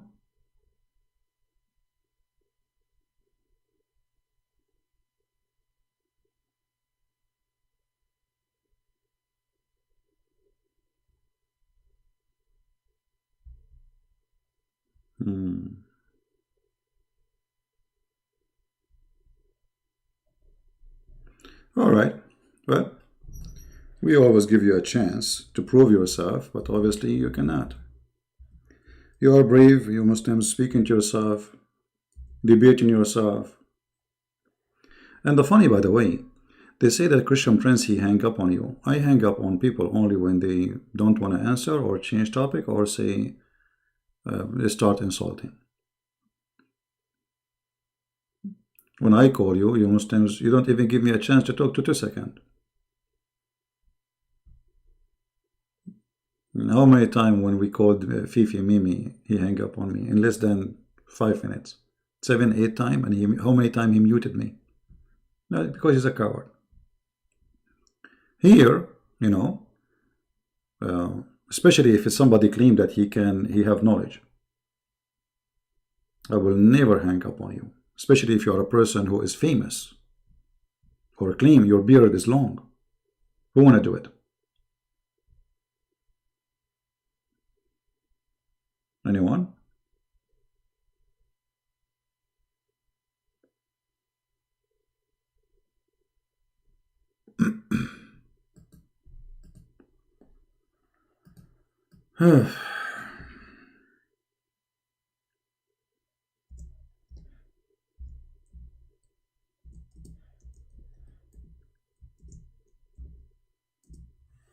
Any question?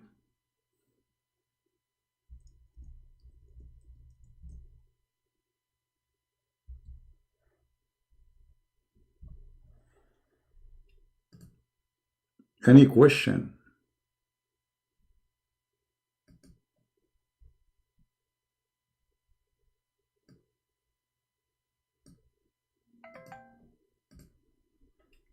Let us see.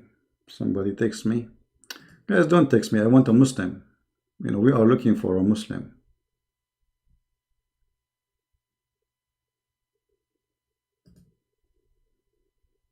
Anyone?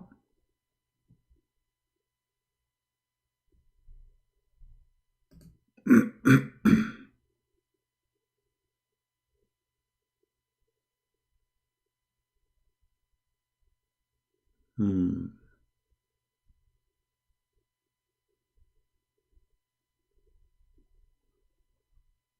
Hmm. All right. Well, look like you Muslims agree with us. All of you agree? I mean, not even one he opposed what we said?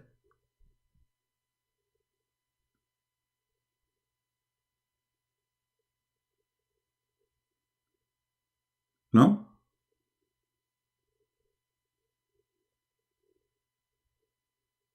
This is embarrassing. This is very embarrassing. Now, you know, like Muslims, when they make videos, they try to refute me. That's to show you how stupidity they say. They say the Quran doesn't say that Allah He created two hearts in the body of a human being. You Muslims, you say that, you idiot. You claim that Allah He mentioned that Allah did not make two hearts in the body of a man. And you claim that Allah He meant that there's two hearts in the women. And what does that mean? That the woman she have a baby in her heart. That's why He mentioned the word a man. You know, obviously, when a donkey he tried to refute, he do not understand even what we are talking about. It's your claim. This is your claim that the Quran claim that the man he don't have two hearts in his body, but this is why he mentioned the man, but he did not say the women, because the women she have two hearts and one of them is the baby heart. So the stupid, the fool who is trying to refute, he have no idea what he's talking about. Stupidity is amazing. Any Abdul? Do we have any Abdul?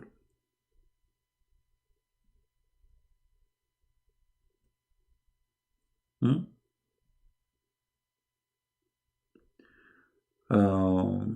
Who gave patent Muhammad the last prophet? I don't know what do you mean by patent. What patent mean? What patent mean? I'm not sure. Any Muslim or are we done? So look, we have almost 800 people listening, and you can imagine how many Muslims are here. Yet not even one of them here dare to call.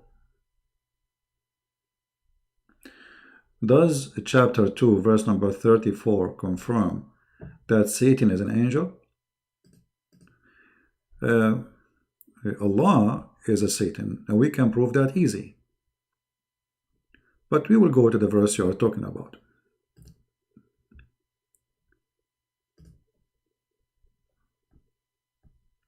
Verse number 34. We are in the Indonesian language. Let us go to English. Hold on.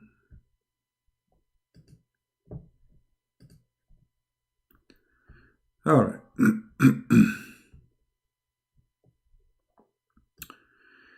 The verse here, it doesn't confirm really that the angels are shaitan. It confirmed that Allah is stupid, which means Muhammad. Because, look, Allah He ordered all the cats to say meow, except the dog, He say how. Who is the stupid here? And then Allah He get upset from shaitan for not bowing down to angel, but He did not order the angel shaitan to bow down. He ordered the angels rip. And we say to the angels bow down to Adam, and they bowed down, not so Iblis. So the verse here will make you think that Iblis or Satan, and by the way here, why Muhammad is using the word Iblis? I mean, they claim that the Quran is the word of Allah. The word of Allah is in Arabic. I mean, go and search the word Iblis, where it's coming from. Why Muhammad using Iblis? You know where the word Iblis coming from, right? So how the word Iblis in the Quran? Go right now, check where the word Iblis coming from. And then you will see in this verse, claiming that, which make you believe that shaitan or Satan is an angel, but no. If you read, if you connect the verses, because the Quran is like somebody have some dirt in the table and somebody turn on the fan, so the dirt is all over. The dirt is all over. So there's no connection between the verses, and that will make you confused. But if you go to different verse, you will see that shaitan, he said, when Allah asked him, why you did not bow down to Adam, he said, you created him from mud, I'm created from fire.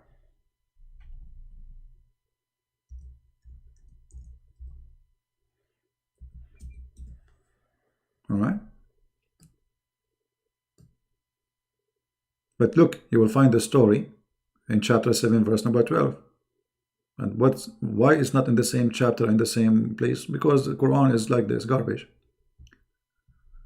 So Allah, he asked him the same story, chapter 7, verse number 11 and verse number 12. This is in Indonesian language. We order the angels to bow down to Adam, except shaitan, he refused, Iblis. And Allah, he said to him, and why you refuse to bow down? He says, well, I'm better than him. You created me from fire and you created him from mud. But the story here confirms one thing. All right? That Muhammad is stupid. Because if Allah, he have a problem with the angels is the one who accused Allah that he will create wrong creation. It was the angels who said to him, are you going to create someone who will do mischievement in the earth? See here? The angels, they said that to him. Shaitan is not involved. He's not even there. The angels said, behold, the Lord said to the angels, I will create somebody to inherit the earth. They said, will do. They said, who? The angels. So his problem wasn't with the angels. So why he's ordering? Who's ordering who? He's ordering the angels to bow down. Except Shaitan, he did not bow down. But Shaitan should not be in the story. I mean, this is the most stupid story ever. That Khadr prophet, Idris prophet hears heaven like Jesus. Is it true? No, this is not. There's nowhere it says such a thing. No. The Muslim, they believe there's a guy, his name is Al-Khadr, he is alive until now. And he attended the funeral of Noah, he attended the funeral of Ibrahim or Abraham, the funeral of Muhammad. And he's alive because he drank from the fountain of youth, like the parrot of the Caribbean. I have a question. Can Iblis, Satan, kill a human? You know what, according to Islam or according to Christianity? According to Islam, everything happened. You name it. Depends on what school you believe in. Mustafa, this is what you heard, yeah. But here, you notice that the story is very, very crazy. Why Muslims pray Al-Fatiha? Why Al-Fatiha is used in prayer of death as well? Al-Fatiha is created by Muhammad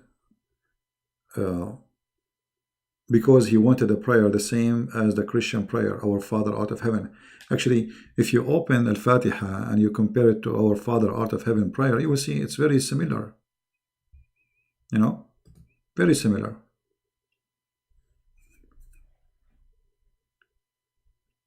In the name of the Father, the Son, the Holy Spirit.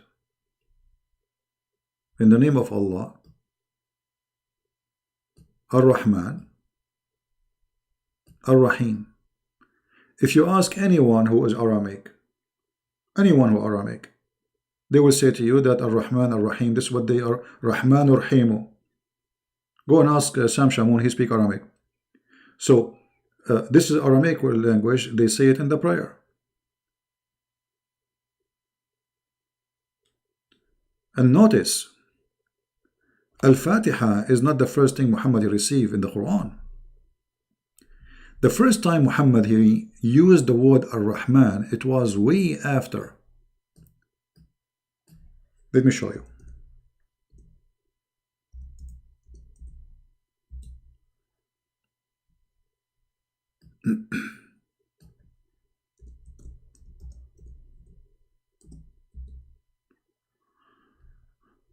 When the people they ask Muhammad, who is Ar-Rahman? Who is this guy Ar-Rahman? Suddenly he starts saying Ar-Rahman. Muhammad never said Ar-Rahman before. Why this name was hiding from Muhammad all this time? Shouldn't from the beginning Allah he says, I am Ar-Rahman, I am Ar-Rahim? Look what it says. Chapter 17 verse 110 say, call upon Allah or call upon Rahman. By whatever name you call upon him, for him belong the most beautiful names. You see? Okay. Here, this verse proves to us that before that date, Muhammad, he never mentioned the word Rahman. Actually, you can go and open the interpretation and you will see. This is why they were asking him, who is Ar-Rahman? And not only that, they said to him, the only Rahman we knew is a guy, his name is Rahman al-Yamama, a person who claimed to be a prophet too. Muhammad is a fraud, the other guy is a fraud, and they are in competition. There was many prophets in that time, but it's a business. So, why Allah did not reveal, like if we go right now and check in the book of Asbab al-Nuzul, sorry, the book of the list of Revelation. If you go right now, Quran according to Revelation, and then maybe many people do not know that the Quran exists today between the hands of Muslims have nothing to do with the Quran which is supposedly given to Muhammad. According to the majority of Muslims, the first chapter Muhammad received, it's what today is number 96. Imagine, number 96, it was number 1. The Muslim, they change and they switch the location of the verses. All right? Now, if we ask ourselves, chapter 17 in the Quran today, what is the real number for it? 50. You believe it? The real number for it, which means Muhammad, he received 50 chapters before he received this verse, before he said the word Ar-Rahman.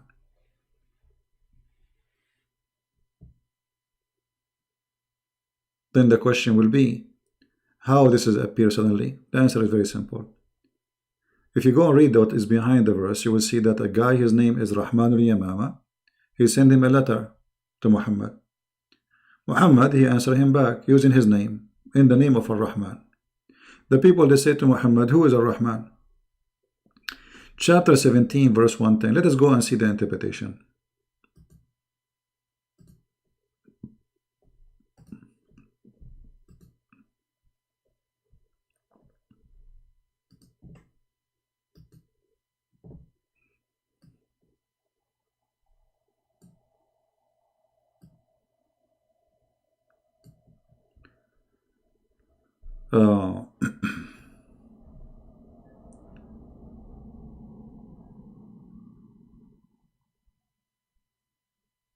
Let us see the book of Asbab al-Nuzul, the reason for the verse to come down. This is what the verse, the name of the book mean. All right. One night in Mecca, the Messenger of Allah, give him peace, blah, blah, blah, stood up for night prayer. And he kept saying in his prostration, Ar-Rahman, O Ar-Rahman, O Ar-Rahim. The idolaters said, Muhammad used to call unto Allah, and now he is calling two gods. Do you see it? What does that confirm to us? That they never heard him before saying Ar-Rahman, saying Ar-Rahim. Never before. Never. And look what they said. They said, we do not know anyone by the name of Ar-Rahman except Ar-Rahman of Al-Yamama. Meaning Musaylama the liar. So Muhammad, he stole the name from Musaylama, and the Muslim called him a liar to insult him. It's obvious.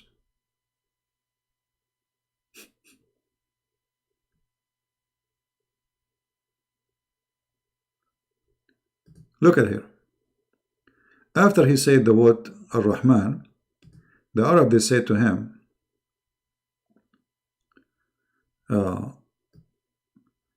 in the name of Allah, after he said in the name of Allah, Ar-Rahman, Ar-Rahim, the Arab idolatrous then commented, we know the merciful, but who is this Ar-Rahman?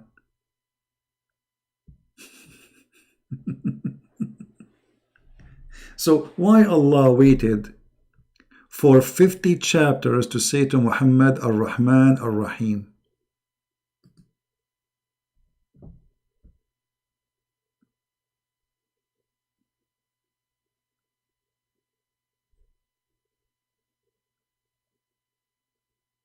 Right? A book of Al-Kash. Can you type the name in Arabic? I don't understand what you are saying, Mr. Lorraine. I don't understand what you are saying. Link, here we go.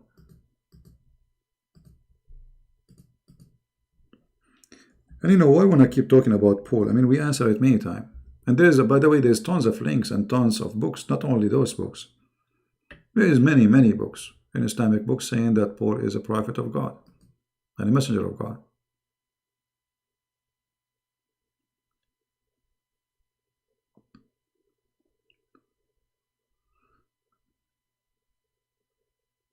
This is how Muhammad, exposed himself.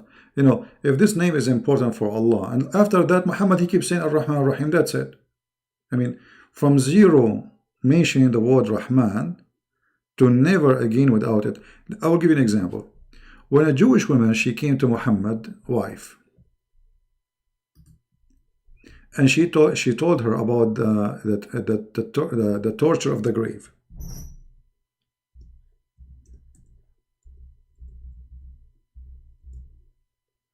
Why you don't go through I don't go through any Muslim videos in my live channel because they will flag me for copyright.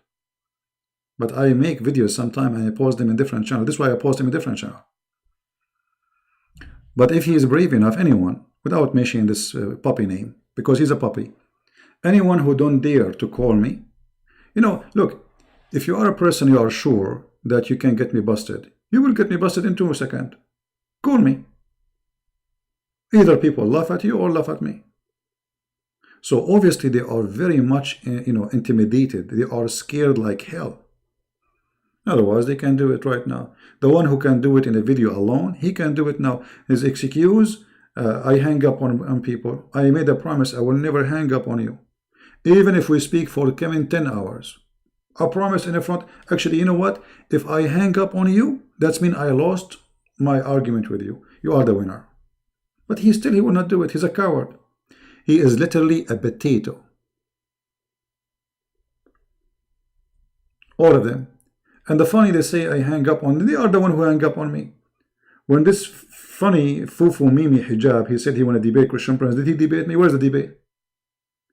They muted me more than 7-8 times and they hang up on me more than 7 times. Hang up on him. Put him down. Mute him. Like a bear. They did not let me talk. So the coward, they are the one who do it. And then they go and see Christian Prince, he hang up on this, he hang up on that, and they edit my videos. Listen, pause the whole video. Pause the whole video so people, they can see how I hang up on people. They don't want to talk about the topic, then I hang up on them. They keep jumping like monkeys. I'm not going to waste my time. So they use all kind of excuses to run away. So please don't mention the names of those people. They are so little. If they are brave enough, I mean, what you will lose, it's a Skype. Let us say, for the sake of argument, you call and I hang up on you. That will be used against me.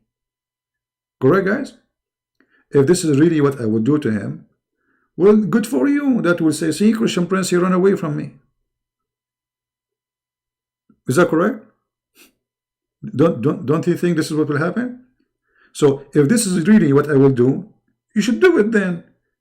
Because that will save you from all the hassle. You call a Christian Prince is afraid from you, he will hang up on you, you are the winner. But you don't dare. They are kids, they are a bunch of kids. They grow a beard like a goat, you know. But this beard full of lies, and they're the same as their prophet. Look, even their prophet is full of lies. No, ZP, the prophet was not full of lies. Those are goats. No, it's lies. And your Muslim women, they used to pick up the lies from his head. Do you want me to show you the hadith so you can say no? Anyway, please don't mention the names of those people. If they are brave, let them. We are here. We are here every day, and more than once, sometime twice, sometime 3 times, unless my internet is bad. If they are brave, they are welcome. My Skype is open. Here we go. My Skype right now is open. Where are they? Why this Skype is mute? Why it's silence?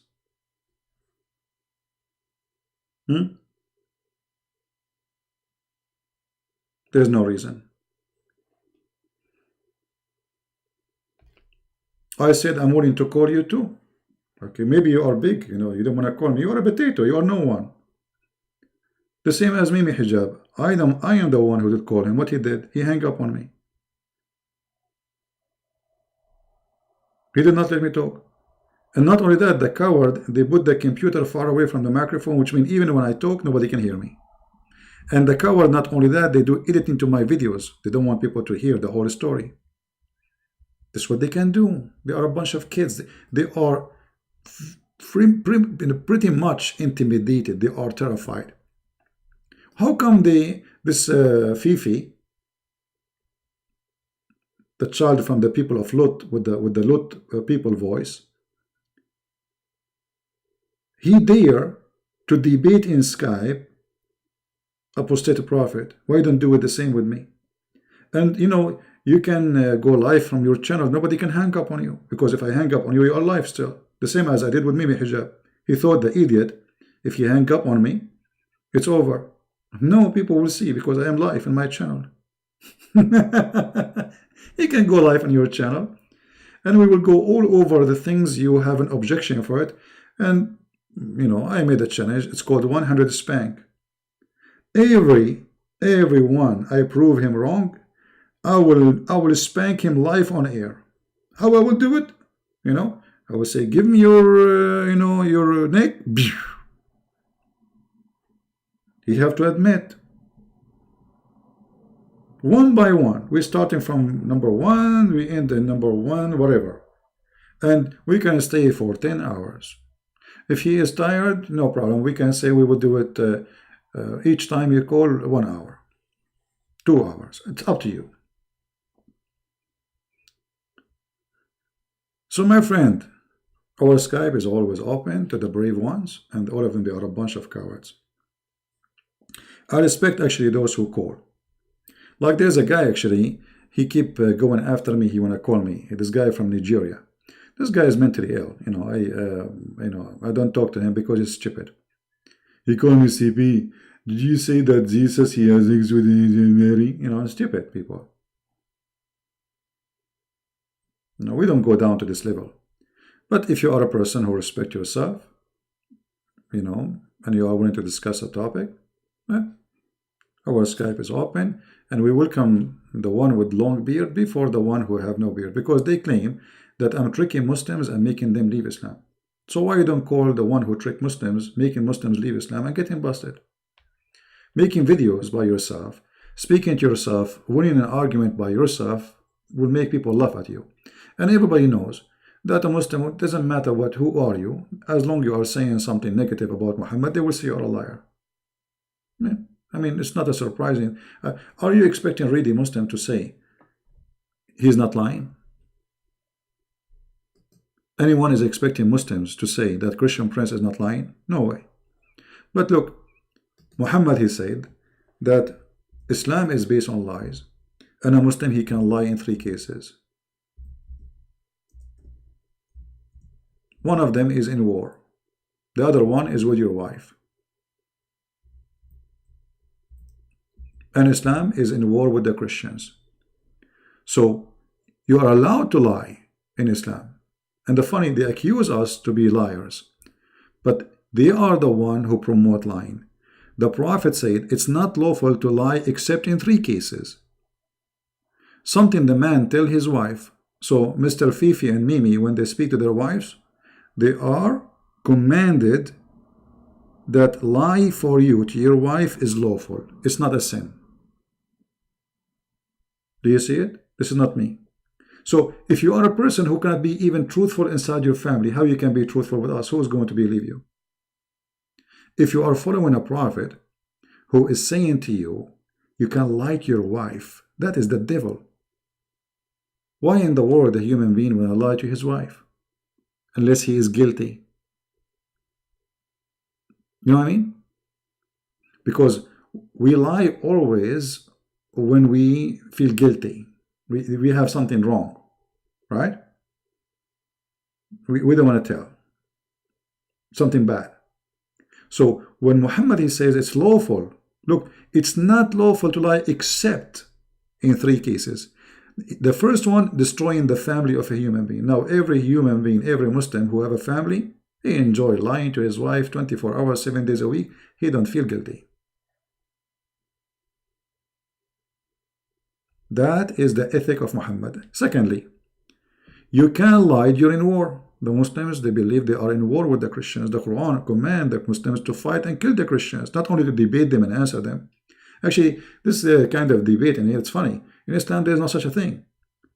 When the Christians, they came to debate Muhammad, he said to them, bring your female wife and bring my wives, bring your kids, I bring my kids, and let us ask Allah to curse the one who is lying, because he's a liar. There's no debate. Those potatoes, you know, they are saying they want to make videos for me. If I am living in Islamic State, they will kill me in 2 seconds. But because they are potatoes today, they cannot do anything about it. If they are real Muslims, really, you know, the real Muslims are ISIS. The one who do jihad, those are the one, they will give you the truth about Islam. The rest, those people are Sufi. Those, all of them, they are Sufi. They are not Muslims.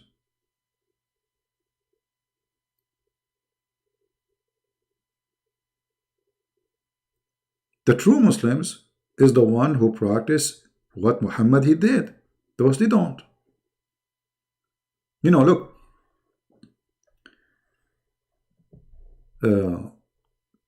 According to Islam, you cannot live between the kuffar. You cannot pay tax. You cannot obey non-Islamic government. What those people they do? They live in the land of the Christians. They pay tax if they work. And they call the police of the kuffar if they need it. And not only that, when they take the passport, they take an oath in the court that they want to be a citizen obeying the law of non-Islam.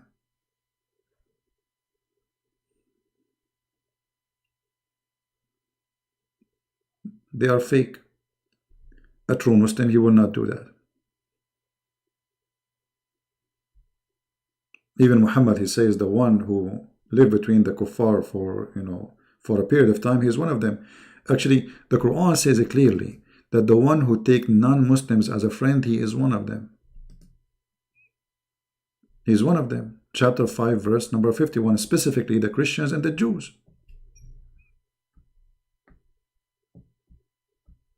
All of those people, they work, you know, they live between the Christians, they, you know, they go out and they claim they have a friends, but look what the Quran is saying. Oh, who you believe, take not the Jews and the Christians as your friends and protectors. They are only friends to each other. And so a Muslim, he cannot accept the police of England to be his protector, the government of England to be his protector, for they are kuffar. This is Quran, not me. So they protect only each other and they are friends to each other. And he amongst you who turn to them, which means he take them as a protector or a friend, he is one of them. Do you see it? So those are not even Muslims. According to Islam, they are going to go to hell.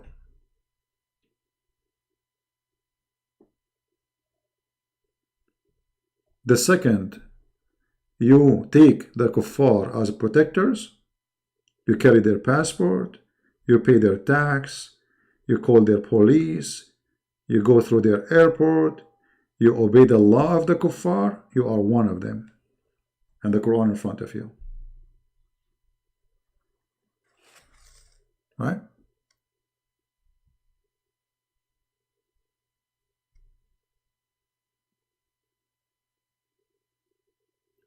A Muslim wife, she can lie to her husband. Well, you see, Muhammad, he gave the superior in lying to Muslim men.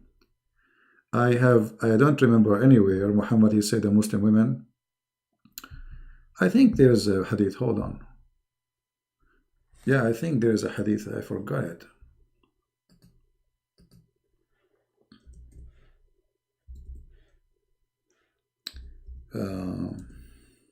But I did not.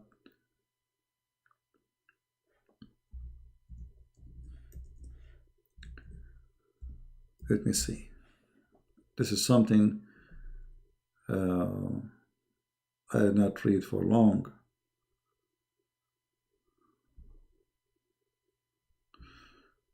But as I remember, Muhammad, he is giving permission to the man to lie.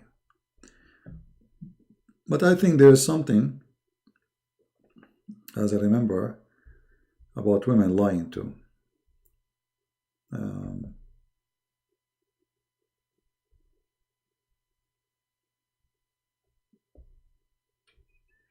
Yeah, I need to research that. But as I know, it's just for the man. But there is an option, I think, a woman where she can lie too. But generally speaking, it is the man lying to his wife.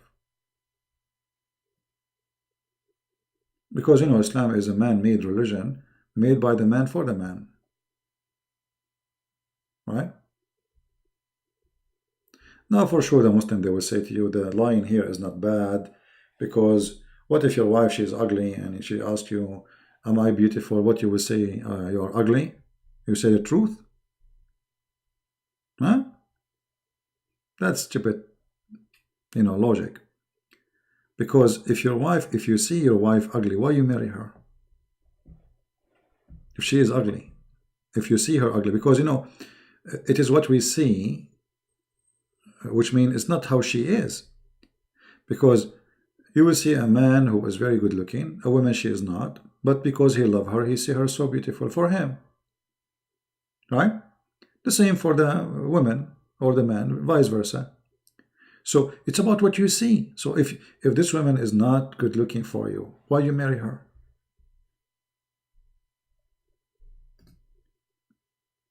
What kind of relationship will be? Because if she is ugly and you are marrying her and staying with her, that means you're an idiot. I mean, what is this? You see her ugly. That means you hate her. You see, the word ugly is about hate. If you hate somebody, you see him ugly. As simple as that. If you love somebody, you see him the most beautiful, or you see her the most beautiful person. Do we agree? Do we agree? No, nobody is calling. That's a big fat lie. Hold on. No. This is not Farid. This is a kid. Yeah, this is the same kid we talked to him last time. I'm calling him. The one we get him busted about lie number 1. Hello, this is Ranjit Gupta. I'm calling from Amatola Services, and I would like to help you with any... Stupid. Playing a recording. You see how they are kids? Kids like Aisha. We thought it's a man. It turned to be a kid. Let us see. I got excited when you said to me, this is Fufu. I said, is it possible that he became a man? So I decided to call him back because I saw a missing call. Nobody. Any brave one? So anyway, we go back to our topic. Muhammad is a very evil man. He is making Muslims hate the Christians. They cannot take you as a friend. Yet when they speak, actually this guy in his video, he called me Habibi. Habibi. In love, he is in love with me. Yeah, Habibi. The Quran forbid you from saying such a word. Not only it's not for you to say that, but I mean you're a man speaking to a man. Why you are saying that? You will say in Arabic. Some people they say that. Okay, no problem. But I am a Christian, and how you say Habibi, my love? That's stupid of you. In the Quran it says you cannot even be good to non-Muslims. They will say to you there is a verse. This is abrogated. You will not find a believer, true believer, who is making good relationship with the non-believers. You will not find one. Chapter 58, verse number 22. Thou will not find any people who believe in Allah and the last day, loving those who resist Allah and His Messenger. Do you see it? So this potato, he called me Habibi.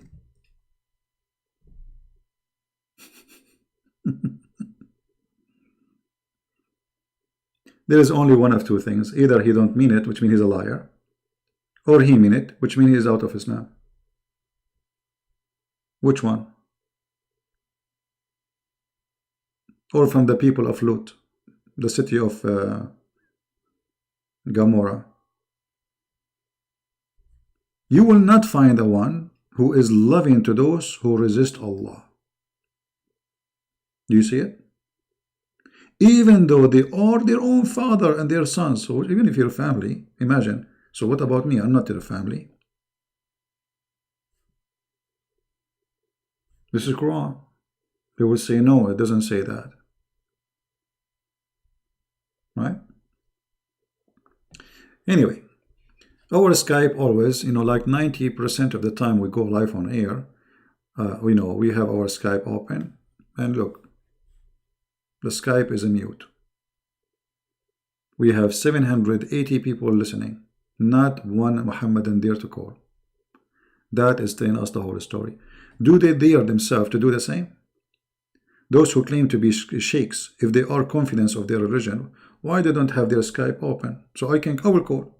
I tried to call the Deen show. They did not let me go through. Go and see it. It's on YouTube. I called first time, second time, third time. They don't dare to do it. You have to be really brave to open your Skype for any Muslim to call. Because this is a big challenge. You don't know what they will say to you, right? You do not know what they are going to. Maybe they will put you in the corner. Maybe they will say something you have no answer for it. This is a big deal challenge. Not everybody can do it. And this is why those potatoes, they don't dare to do it. They don't. Did Jesus promise 100 wives in Matthew? New Bahar Akhtar. Are you a Muslim, my friend? Are you a Muslim yourself? No Bahar? Give me the answer, please. Are you a Muslim? Because you see, Muslims always they come with very serious, stupid thing.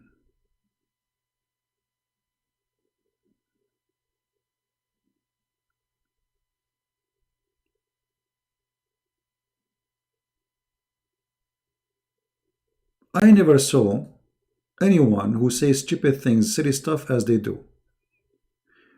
When we read the Quran for them, we open their interpretation, we read their translation. We don't make things up.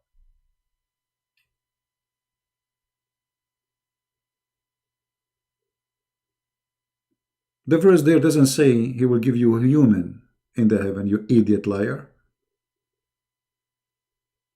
It says that your reward will be 100 times double of what you lost. You lost your family. You lost your house. You lost your sister, your brother, your father, your mother, your sons.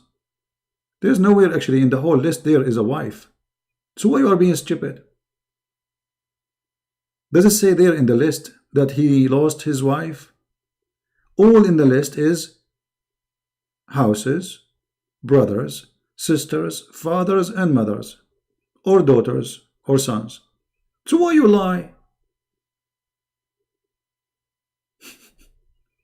This is how they are. It's a scam. You know, they are people of scamming. They fabricate lies and they make things up. Where is there it says this is will give you 100 women?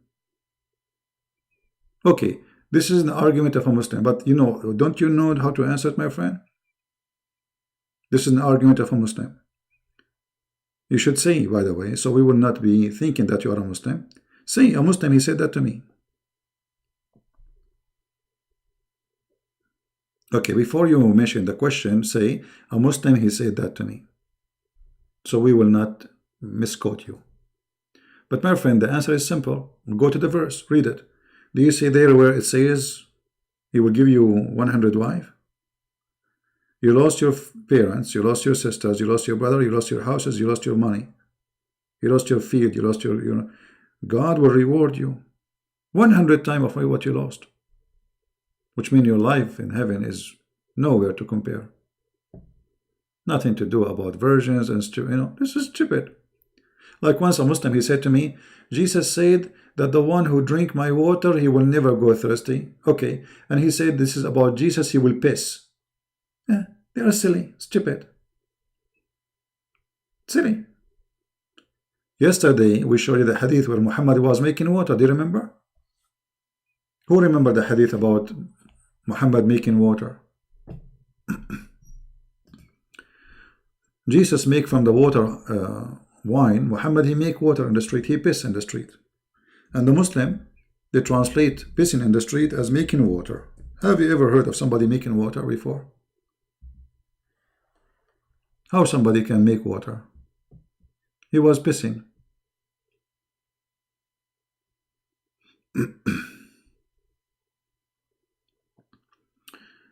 Anyone remember the hadith? Post the link if you have it. Here, it's in front of you. A person happened to pass by the Messenger of Allah when he was making water. The Prophet was making water. As I know in Arabic, it says he was pissing. It's pissing. Look how they are ashamed. This is mean they are ashamed. They took the word he is pissing and they replaced it with making water. How you can make water? What making water mean? Have you ever heard of somebody making water? I mean, have you ever heard of this term before? Making water? What is that, a miracle? The guy was pissing in the street. Look how savage he is. A guy, he went by, he said, Assalamu alaikum, pissing guy, Muhammad, the one who pissed in the street. And just to show you, as long as we are talking about this, look at this filthy Muhammad. Look at this. Muhammad, he takes shower with dead dogs and flesh and blood of women from period. Read it. Do you see it? Bi'ru bida'a, a person, he takes shower with dead dogs.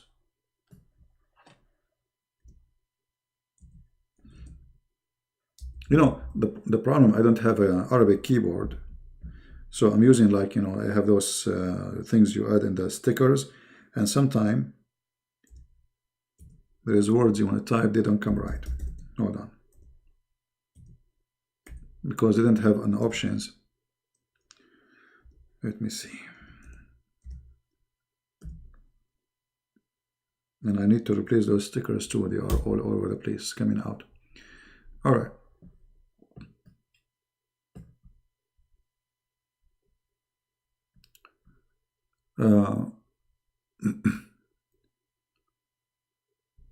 Look at this.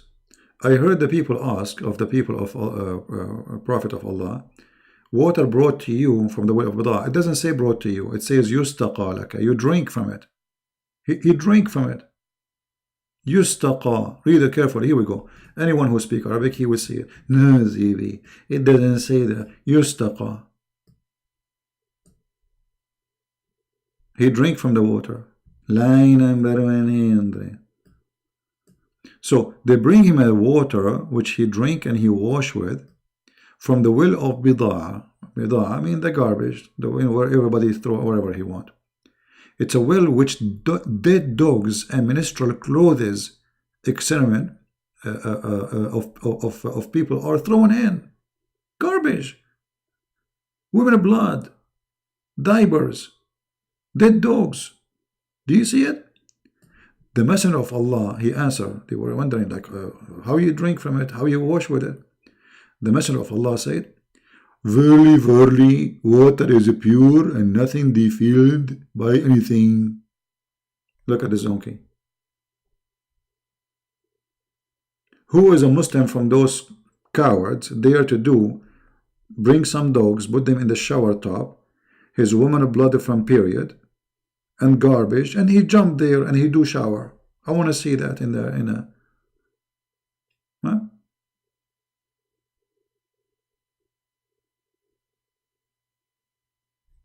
And yet they say that the Prophet, they ask this guy, what his name, Jean-Claude Van Damme, he was in Dubai making a video, the producer is an Arab, and they knew that those people worship Muhammad.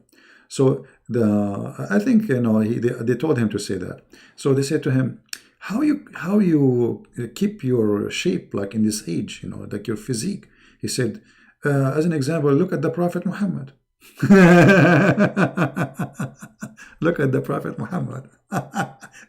Jean-Claude Van Damme, you take a shower with dead dogs or with the best expensive shampoo and the most expensive perfume.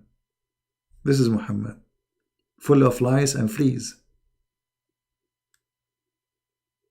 What kind of a prophet this prophet is? Imagine you have a prophet, you want to follow him, and he's taking shower with dead dogs and women blood from period and garbage. And not only that, in different hadith says, and the water stink and nothing. And nothing. Look, here we go, read with me. Here they translate the word and nothing as a garbage. But it doesn't say garbage. It says annatin, which means the stinky. In Arabic here it says annatin. Stinky, not garbage. So I walk by and the Prophet, he performing wudu, he's washing from the well of Buddha.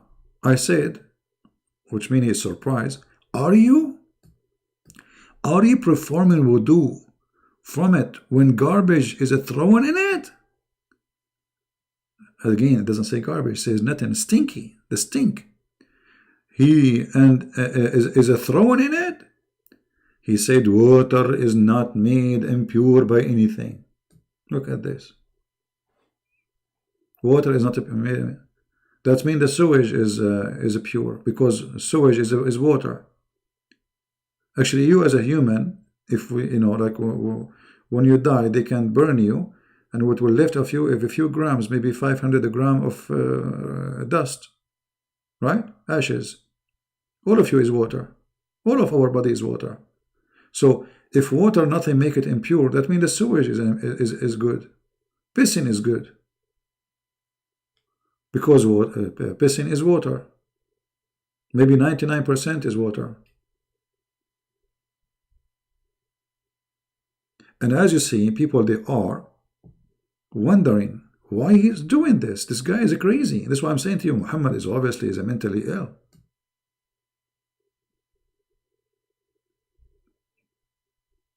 And yet Muhammad, he claimed that the water nothing make it unclean.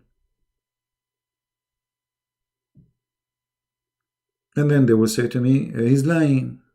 The Prophet did not take a shower with dead dogs. No, he's lying. How can someone become kafir if he never was revealed to them to make logic to me? First of all, the Muslims, they are kafir too.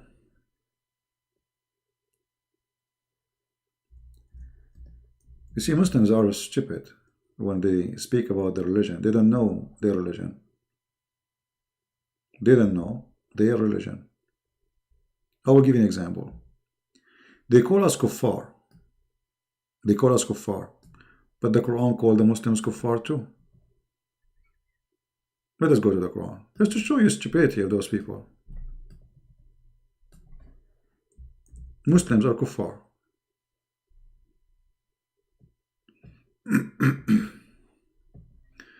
Let us find some verses.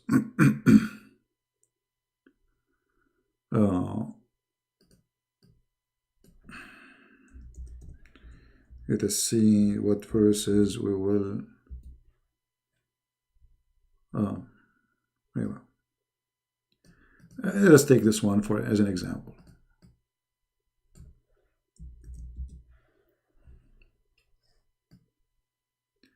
فمن يكفر بالطاغوت ويؤمن بالله.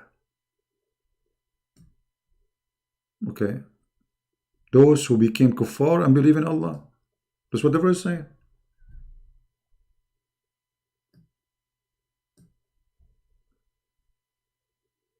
Those who became kuffar against the shaitan and believe in Allah, they are the believers. So kufr is stupid of them to use it against us, because Allah promising that those who became kuffar to go to heaven. So kuffar is not about being in a side of the wrong or the bad. It can be both. But yet those idiots, they keep calling us kuffar.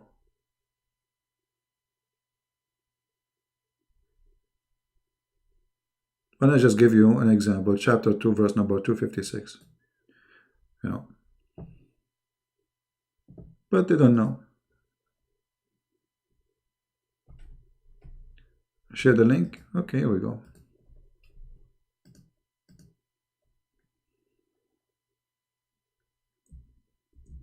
And by the way, this verse here, the majority of Muslims, they believe it's abrogated because supposedly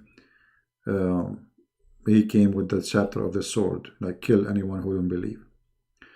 However, here, most likely the verse was about the Jews. They are forcing their children not to convert to Islam. So Muhammad says, you cannot force. This is not about Muslim cannot force you, because Muhammad said it clear, I've been commanded to kill anyone who don't believe in Allah. So as you see here, you see that the word kuffar can be for Muslims too. Correct? But they call us kuffar. And by the way, the word kuffar is not Arabic. Additional stupidity of Muhammad. The origin of the word kafir, it's used in like a vast distance of land, all the way by the Aramaic, all the way to the Egyptian. And kafir is like, something is unseen, something is cover, like something. This is why like small villages, which is far in the middle of nowhere, they call it kafir. Because it's in the middle of nowhere. Nobody knows where it is. Unknown, let us say. Unseen, covered up. Right?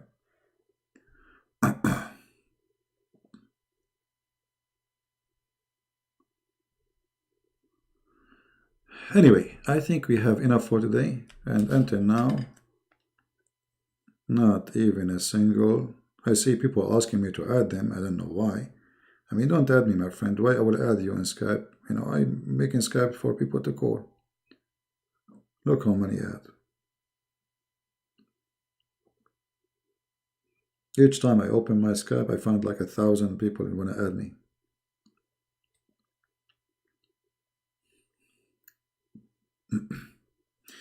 Anyway, did we have a good time, guys? Don't forget, please, to download the video. And if the video is long, you can like cut it off. And like where we stop finishing the topic of the goat answering this person, because we spoke about many things after that. So if you think that this video is too long and you want to translate it to your own language, you can stop where we finish with answering Mr. his name Menjawab from Indonesia, and you can make the other video, I mean two videos if you want, right? But obviously all Muslims, they can defend Islam as long they are speaking to themselves or speaking to somebody who do not know Islam. The second you are a person who knows Islam, they can refute you by their talking to themselves. But yet nobody would dare to call us. And the funny, most of the time, the only one who dare to call us is the crazy one. You know? And by the way, the smart Muslim, the smart one, who is playing deception is the one who don't call, because he knew what will happen if he call. You know, trust me, if those people knew they can be victorious by calling me, they will not only call me, they will call me every second. Correct? Not only they will call me, the line here will never be silenced. Having this Skype silence, it's a clear proof how much they are scared. And how many times I open my Skypes? Thousands of times. Live on air, recorded.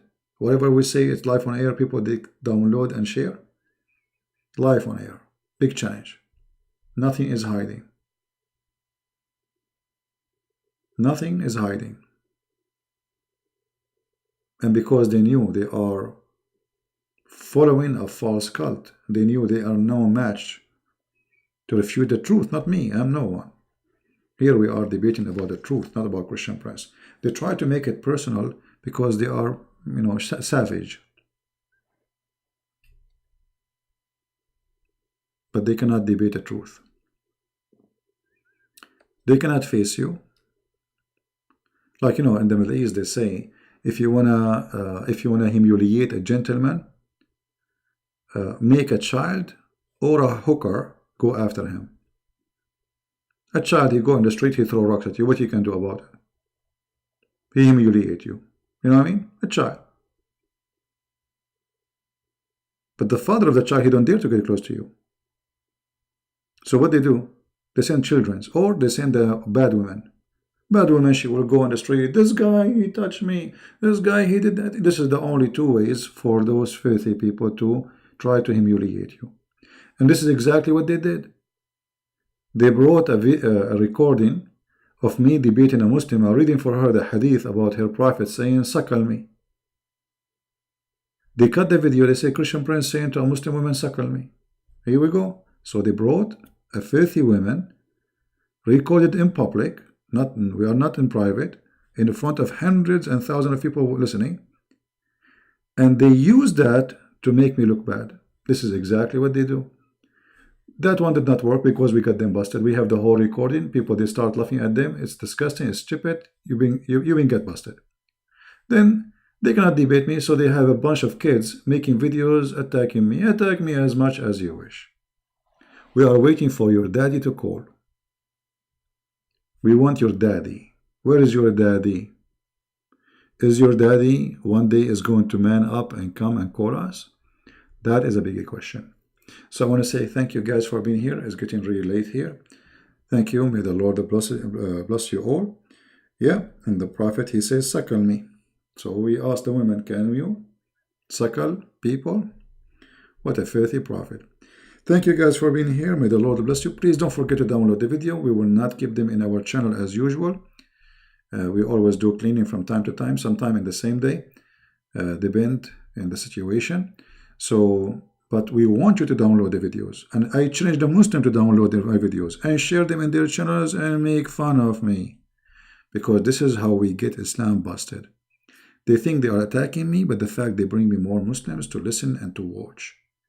You see, what is short? How we can reach to Muslims? By Muslims. The best way to reach to Muslims by Muslims. I wish actually the biggest mullah of Iran, he will hold my book in his hand. He will say, Christian Prince, we want to kill him. I wish. Honestly, that is my day. They are our helpers. You see, Salman Rushdie, he made a book which is not really a big deal. It doesn't have too much information. It's called Satanic Verses. Nobody is buying the book, actually. It's not a big deal. Nobody heard of it. Suddenly, people woke up in the morning and they found 3-4 millions in the street in Tehran. Allahu Akbar! Death to Salman Rushdie! Allah! And then everybody in the world will read this book. And then Salman Rushdie became a lord. The queen, she made him a lord. So, nobody read his book. Nobody. They are our helpers. And nobody is reading his book not because his book is bad. No, but because people don't know. I mean, so how people will get attention? The Muslims is the one who can help us. So for me, it's very important actually that Muslims, they will attack me as much as they can. We want them to do that. This is for our benefit. That's mean we are hitting the nerve. We are causing pain in the devil body, and they are coming out of Islam. The pain is coming. And the pain is not because we hate them. We don't hate Muslims. We want to save them. But always, there is a process. It's painful to say to somebody, your prophet is a fraud, and you show him the fraud. In the beginning, he will scream, he will call you names, he will insult you, but then he will leave Islam. And this is exactly what we go through always. Most of people who left Islam listening to me, in the beginning, they call me all kind of names. All kind of names. You cannot imagine. Actually, there was a guy, his name, I think they call him Dr. Tariq, something. He's a doctor. 3 years, guys. 3 years, he opened a chat room in a program called Paltalk. The title of the room was like Christian Prince, Lies, Liar, or Refuting. I mean, he changed the title, but it's just about me. The whole room is about me. And all day long, he do nothing except supposedly to refute me. After 3 years, he come to my chat room. And he said in the text, this guy, everything he is saying is true. I am out of Islam. We thought maybe somebody using a name like him, because he's very well known. He hate me very much. So I did not give attention. Then he repeat again, CP, you are right, I agree, I apologize for, speaking against you for 3 years. And then people, they said to me, give him the mic. I said, maybe this is not him. I don't think this is him. They said, give him the microphone, let us hear him. From his voice, we will know if it is him or not. It's a chat room, you can give the microphone. So I gave him the microphone, it was him. 3 years every day, he have nothing to do except supposedly refuting me. Every day. He come from work, he's a doctor. He come from work, he open a chat room, and he go over my videos, one by one. Christian Prince, he said this, Christian Prince, he said that, he's a liar, and Muslims, they really love him. And then he decided to leave Islam, and he, right away, became the devil. The Muslim accused me that I paid him money. The Muslims accuse him that, I gave him a job. They accuse him that I gave him a car. I give him a car. Guys, honest to God, if you see, if I open a camera for you now, I have my TV in a stand you will not believe. Maybe I should I take a picture, post it in YouTube, in Patreon? What do you think? I don't know if this is nice. Actually, I should do that. I gave him a car. Let me take a picture. Okay. I will post it in Patreon. I don't know. Should I do that? That would be funny. Just to show you, I mean, Christian Prince, he give money to all Muslims in the world. A lot of money coming to his, and he can make all Muslims, he buy them cars to leave Islam. I mean, come on, he can do it. Yeah. I mean, he can tomorrow make hundreds of millions of Indonesian convert to Christianity. He give them hamburger. Actually, they accuse me that I am offering Muslims hamburger. You believe it? Hamburger? Yes, brother. Hamburger. I used to say in the chat room, bring me one Muslims and give you 5 hamburgers. Just kidding, because nobody is talking, nobody dare to debate us, like now. But I'm joking, I'm not serious. So get me one Muslim, I'll give you 5 hamburgers. So I went to a Muslim chat room and they say, Christian Prince, we got you busted. We know how you convert Muslims out of Islam. And they play my recording. In the recording, I'm saying, give me one Muslim, I will give you 5 hamburgers. You believe it? And then I took the microphone. Supposedly they got me busted now. They knew how Muslims leave Islam. So I said, well, are you guys saying that you Muslims leave Islam because of a hamburger?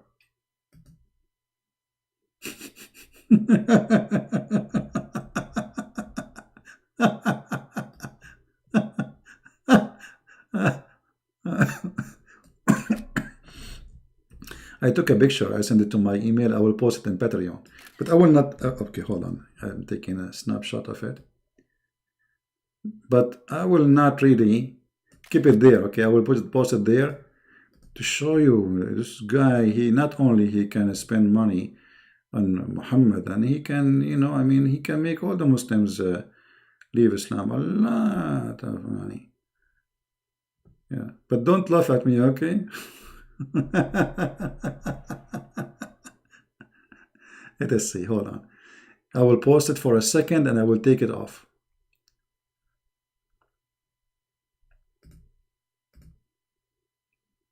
For a few seconds.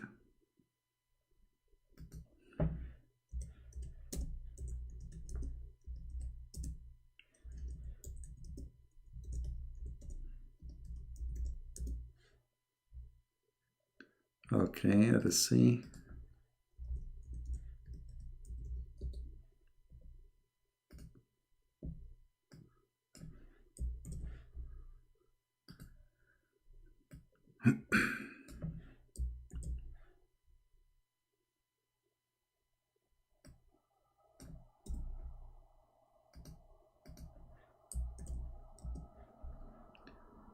Let us upload the picture. Who want to see it? Let us see how many of you will see it first. But don't laugh, okay? Let us see this one. All right. I'm not sure I should post this. Should I post it? I'm not sure really. What do you think, guys? Should I post it? Should I?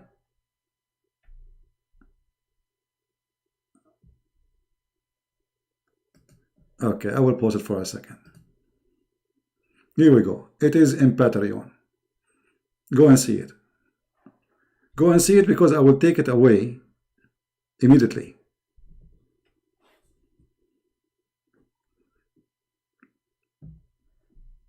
Man, what a fancy TV stand.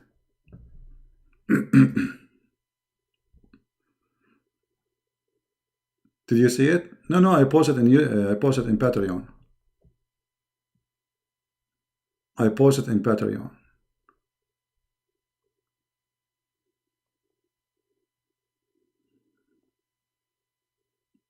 Anyone saw it yet? I called the picture I posted my new high-tech TV stand.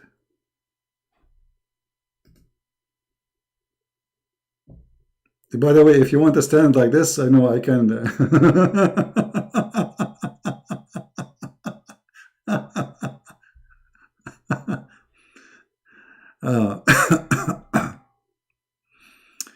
Thank you, Princess. Nobody saw it? Okay, let me post the link for you here in, hold on, in the chat. And then I will take it off. Yeah, you can see it even if you don't have Patreon. I think I made it public, didn't I? Hold on. No, it's not public. Okay, here we go. Now it's public.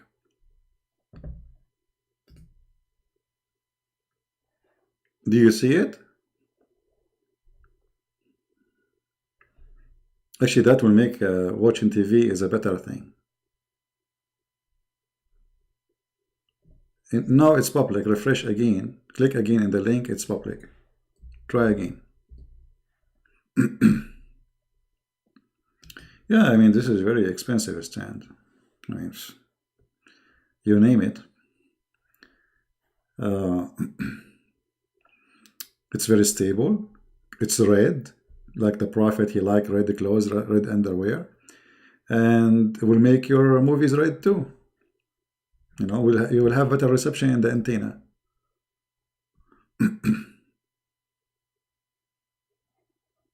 Right?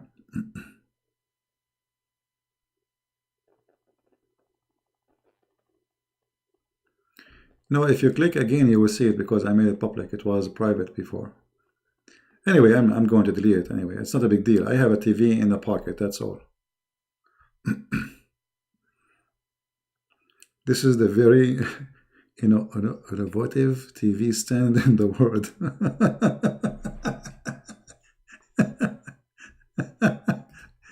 Yeah, I mean, actually, you have to be creative, You have to be very creative. Yeah, people do not know really. I'm a very humble person. My life is very simple. I don't have, I mean, if you look at my clothes, I have the cheapest clothes ever, cheap jeans, shirts, I never wear suits. I hate them, um, and I don't care what people think, I don't care really what people think. People they like okay, if you are supposedly a big shot, you should have a nice stuff, etc. I don't care, This is my private life. If you don't like it, don't be here. I don't know why it is, but I made it public. You see, I made the thing public, so I don't know how better maybe you have to make a username. Okay, hold on. Let me show it to you in the screen. Give me a second. All right. Are you happy now? Here we go. This is my TV stand, and this is the invention of Arabia. Here we go. You see it now. Do you see it? Hello. I mean, can you come with such invention like this? You cannot. You have to be an Arab like me, and you have to be inspired by Jibril. And don't worry, the TV will not fall down. No, it's not. It's fine. It's really actually very, very, very stable. So, what do you think, guys, about this idea? Anyone have a better idea? Don't tell me there's no screen. Oh, there's no screen here. It's my fault. Hold on. Man. Okay, just give me a second. Give me a second. Patient. Patient,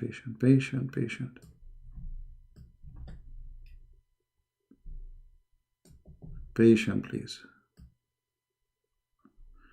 Okay, now you will see it. There we go. Hold on. I mean, as if I'm showing you like a circle or something, or like a magic. It's nothing. Here we go. Now you see it. Here we go. Are you happy now? All this noise about this. It's like seeing the Burak of Prophet Muhammad, the donkey who carry him to heaven. This is my stand for my TV. Do you see it? Who want one? You pay only, it's for free. You pay only for shipping and handling. Let's do a scam like Mimi and, buy this from us, buy this. The sisters, buy this, Who want to get one?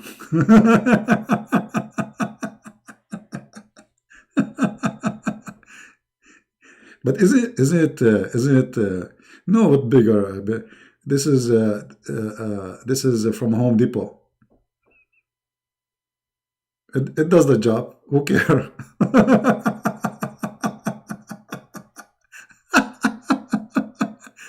Honestly, who cares? When I finished my law degree, Middle Eastern, how they are.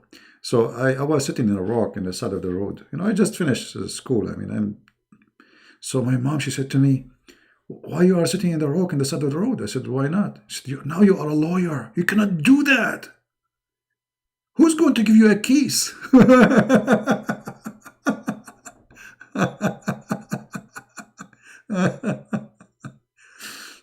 Anyway,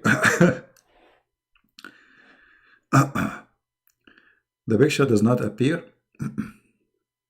Maybe you have a slow internet.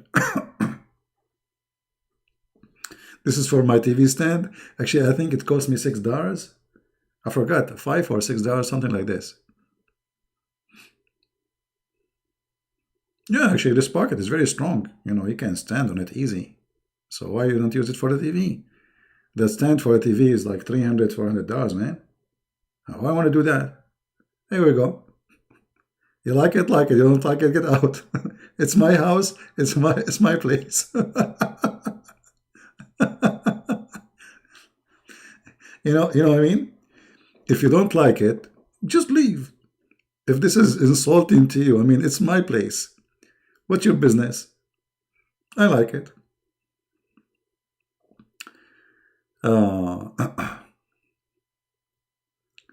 Yeah, God is good. Bigger pocket? What bigger? I mean, this is big. This pocket is big,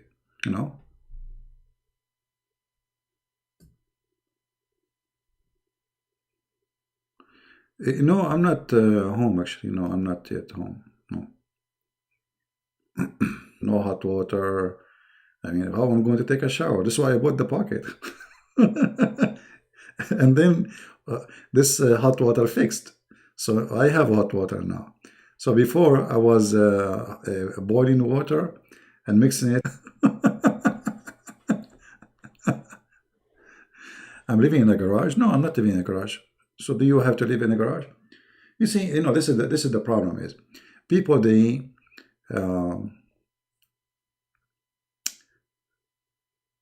judge by look.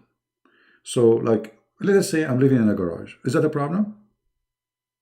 Is that a problem for anyone? Let us say it's a garage. So, what's your problem? But no, it's not a garage. But, I don't care. For me, actually, I'm sleeping in the floor. Should I take a picture for my bed now? Honest to God, I'm sleeping in the floor. Literally in the floor. I have a blanket in the floor, a pillow, and a little cover. You like it, like it. You don't like it, who cares? Right?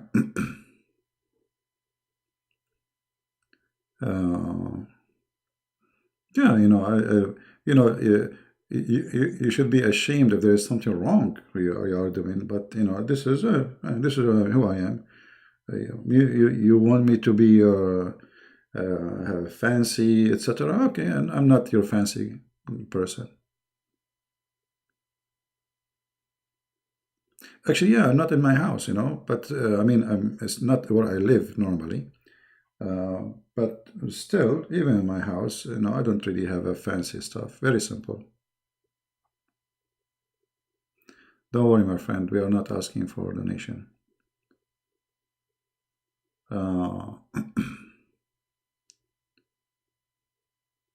Posting. Forget. Shall we take this picture off? Because now YouTube will think we are promoting. We are doing a promotion for Home Depot. They ask you, do this video have any promotion for any commercial? So now they will think we are promoting people, like asking people to buy this pocket. Unbelievable. Yeah, actually, I use this pocket too to sit outside. Outside, there's a little tiny balcony, and there's no chairs. I don't have chairs. I have like a chair now. I told you I got a chair 2 days ago. Like actually, this chair here I got it yesterday. So I was using pocket to sit on it in the balcony. So if you come to visit me here, you will find a Christian Prince sitting outside in this pocket drinking his tea.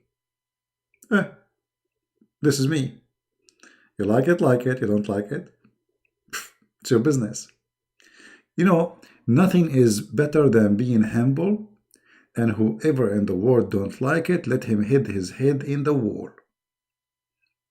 Because, you know, that will guarantee you a comfort. You see, what is the business of people of what I wear, where I sit? You know, I mean, what's your business? If you're a person who likes somebody because the way he dress or expensive stuff he have, or you know, that means you don't like him. You like what he do. I mean, how he dress. You like, you know. Uh, but here, this way, uh, whoever like you, they like you as you are,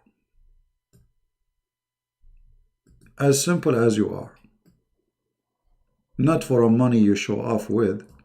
And by the way, Middle Eastern, they love to show off, and this is why I don't really associate. I find myself stranger with Middle Eastern. For sure, I'm not saying all Middle Eastern are the same, but the Middle Eastern who they are here, and I'm sure there's some of them here with us, they knew exactly what I'm talking about. They love to show off. It's a must. Me, I hate it. I don't go to a wedding party, even if it's somebody is very close relative, if I have to wear a suit. I don't like a suit. I don't like to wear anything have to do with this kind of clothes. I find myself like as if you are like an animal and you have a leash in your neck. You know what I mean? But some people, they cannot go out without it. They cannot go out with expensive, shiny shoe. They cannot live without those things. For me, I don't care. For me, actually, the best in life is to be like here, you know, and this, look at this beautiful thing. Who care about suit? Look at the beauty God He created for us. This amazing nature. That is a beauty. That is our decoration. You know? So if you want to beautify yourself by material, first, it doesn't matter what you do, people will complain. Even if you have a Ferrari, even if you have the most fancy house, still people will say you are cheap. You know what I mean? Enjoy your life and don't worry about what people will think about you. You are not doing anything wrong. If you are doing something wrong, this is a different story, you know? But this is your, I mean, what is the business of people? What people want? Do you have to dress as they want, or you are the one who will dress those clothes? Maybe we should make a video about, you know, like a special time to talk about those stuff, because many of us actually, we are overwhelmed because we want or we are trying to make others happy. We dress as they want, we eat as they want, we buy things because people want it. Like you buy a phone not because you need it, but because you want to show off. So your salary is a small, tiny, and now it's time to spend the whole salary to buy a phone. Why? Because all your friends have the phone. I mean, do you want me to be the only one who don't have that phone? But the phone you bought, the new one, is not really a big deal different from the phone you have. So if your interest is making other happy, that means you are a fool. Especially, it's not about making happy by making a poor person, like helping him. No, about making them happy about things have to do with you, like the way you dress. So if you dress because they want you to dress a certain way, if you do things because they want you to do it, if you buy things because this is how you fit between them, you will never end. You will never finish. You will never satisfy them. The best way to live is to be satisfied with yourself, not what people think, because people will never be satisfied. You see, people are not even satisfied with God. They complain about God.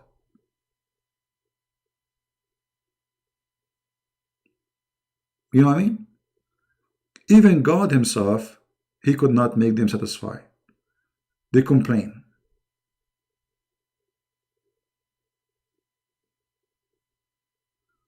So be happy, live your life simple. The one who like you the way you are, that means he like you. The same for women, by the way, women and men. Like women, they spend a lot of money on makeup. Even some they do plastic surgery. Okay, well, the man who like you because you have big breast, excuse me, he will leave you as soon as he sees someone have bigger ones or nicer. So what you did, you destroy yourself. You humiliated yourself. If a man he loves you because the way you are, he will never leave you because he loves you the way you are, not the way you show off. If a person he love you without makeup, for sure he will not leave you when you have makeup. But if he love you with your makeup, but he never saw you without makeup, then he might leave you because now you don't have makeup, because he see different person. Right?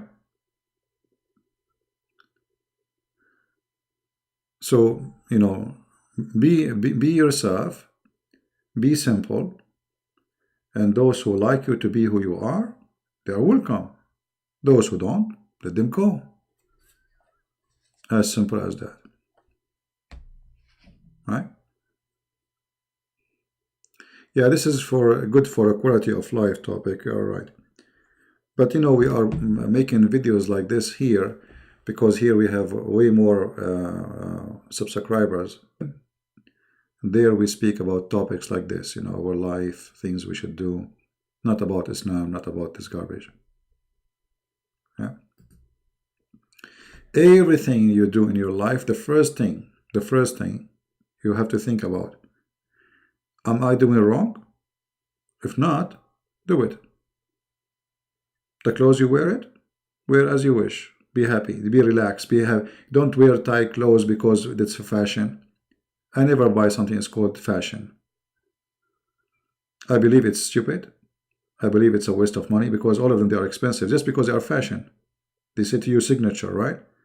Well, signature, this is signature of the fool. It's a fool rich fooling me to take my money and I am the poor. This is exactly what happened. You work like a donkey the whole month so you can buy a bag made from plastic. It will cost you maybe more than your salary for 2 months. As simple as that. Somebody is fooling you to take your money. Why?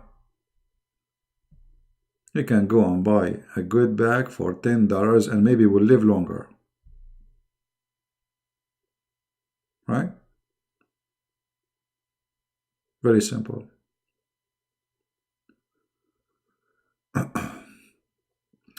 There's a guy, his name is Danny. When I call me, are you a Muslim, Danny? Are you a Muslim, my friend? Where is Danny? I don't see him.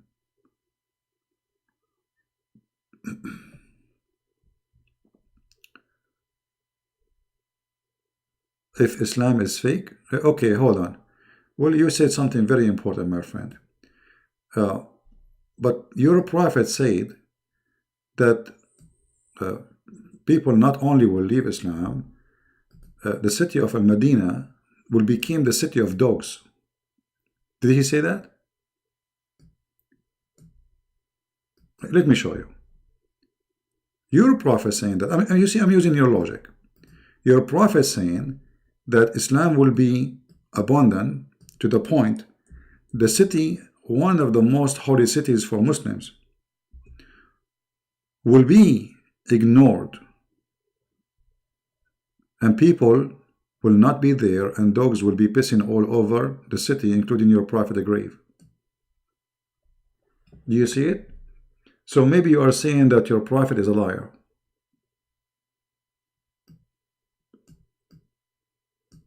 How many Muslims they visit the city of Medina every year? According to your prophet, the city will be empty. There's nothing there except dogs and beasts. And the dogs will urinate all over. All over your holy city. Are you there, Mr. Danny?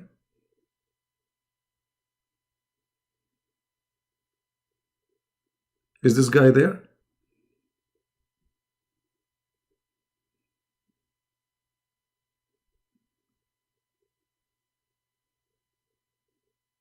Are you there, Danny? Or Dini? This is Muhammad saying that, not me.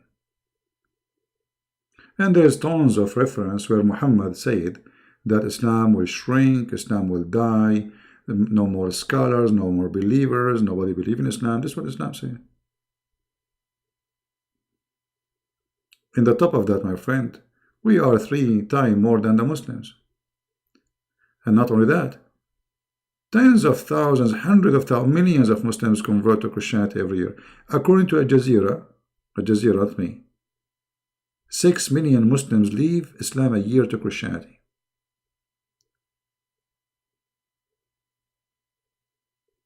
Who won the hadith? Anyone want it? So either you say Muhammad is lying about in here in this hadith, or you say that he is saying the truth. That means Muslims will leave Islam.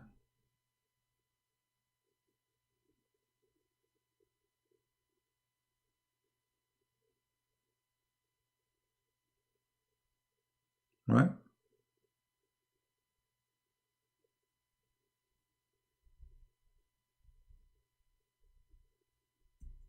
Anything else, Mr. Danny? I'm not too bro in English, but I understand. Okay. Well, Mr. Danny, if you are a Muslim, you are more than welcome to come to our here podcast anytime you want. And maybe tomorrow when I go live on air, if you like, you can call me. Even if you don't have good English, no problem. I will be patient with you. All right?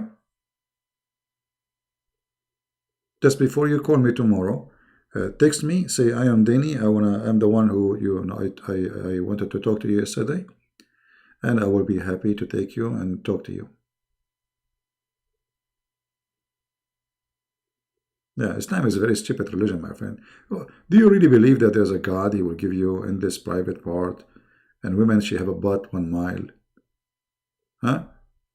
And a lot of women for sex. I mean, what is that? This is like a farm full of horny porn. So Muslims are leaving Islam. It's not, the difference is when a Muslim leaves Islam, he don't go and make a video because he will be scared to be killed. For this is a gang, mafia religion. The one who leaves Islam should be killed. But if somebody convert to Islam, they will make a million video for the same person. That's the whole story. So the one who leave Islam, they don't show their face. They change even their names. They change even the place they live for safety and security. Anyway, I want to say thank you guys for being here. I pray to the Lord to save us from the evil of the devil, including Islam, for it is very evil cult. I pray that the Muslims will open their eyes and their heart, and they will not believe in a stupid book like the Quran and the Hadith, which we can expose very easy. And I encourage all the Muslims, anyone who believe I'm wrong, feel free, please. We are almost live on air every day. Feel free to join us and to be with us anytime you wish. When I open my Skype, I say my Skype is open so people, they can call me. Right now, my Skype is off because we open it for long, nobody called.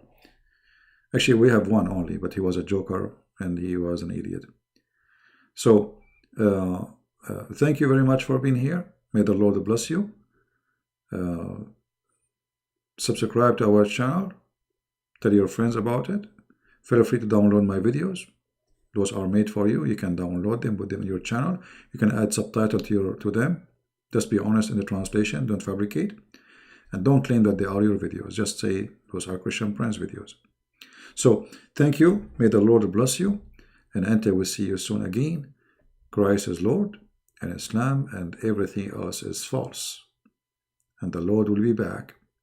And the time will come where the believers will rejoice, and those who rejected the Messiah, they will live and die in sorrow. Don't be one of them. Time goes so fast. Yesterday, you and me, we were kids. Tomorrow we are very old. The day after we are dead. Time will come and time swim extremely fast, faster than a bullet. You think you are not going to be there, but you are, my friend. If you don't believe me, see the billions of people who die before us.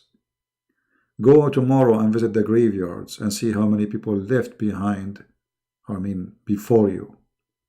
So, if you are young and you think, or you make fun of the old ones, look how they look like, soon you will be exactly like them and maybe more. If you are in the middle age, you think you still have time, you never know. Your life might be taken from you right now as we speak.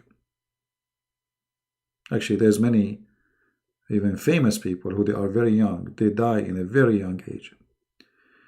You know, death will come. And when death comes, there is no return without the Messiah. Your key of salvation is to follow him, to believe in him, and then you will be victorious. You will be victorious over death, over sickness, over illness, over your broken heart. All of us, we have pain. All of us, we have suffering. And life will overwhelm us with problems, issues, work, money to pay, bills to pay, children's, family problems, illness, sickness, you name it. How we can fight all of this? It's very tough. It's very hard. But for a believer, life is a comfort, even if he is in a war zone, for he is a believer. Believer provide you, when you believe, it provide you with hope, provide you with a new energy, provide you with a new tomorrow, and take your worry away. A person who don't have a belief, he have nothing. He's empty. He's worried about tomorrow. He's worried about today. He's worried about everything. Do you know how many death threats I get every day? How many people want to kill me? How many people pray for my death? I have no worry. I have no worry. I don't even think about it. Because I will die, and it doesn't matter when, but I will die with honor. I will die not as a coward who refused to tell the truth. I will die and people will remember me. So how I will die, it doesn't matter. But one day I will, and for sure one day, you will not hear my voice no more. But I left a lot of work behind. And my voice will be heard by the Lord, and my voice will be heard by millions and millions of people after me. And now, thanks God, we have the internet. So our teaching will stay. Christian Prince will go. He will go with the dust. He will be a sand, and the sand will fly. But the teaching, the truth, will stay. And that is the most important. So, you work for tomorrow, either to be remembered for good, or to be remembered about bad you do or you did. So try your best to be remembered for good. Please don't die. Why? Yeah, actually, we should make a topic about this. Why death is a problem. You see, if you are a Christian, you should not fear death. I have no problem to die immediately, right now. Why I want to fear? I mean, what the problem? My friend, you are born to die. So why you people are afraid from this topic? You should not be afraid of it. You, as a Christian, the Messiah, he said, whoever believe in me and die will live. So death for us as a Christian is the new journey. It's like your life just has started. It's not the opposite. It's totally the opposite from what you think. But my friend, enjoy life and enjoy death, because death will bring you salvation, will bring you comfort. It will finish with this sick world. Look at this sick world. Crimes. Open your TV.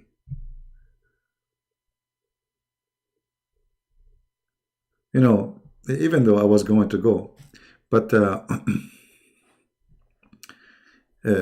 you know, once we were like doing like hiking, you know, going in the in empty field, and there was a storm and etc. and rain, strong rain.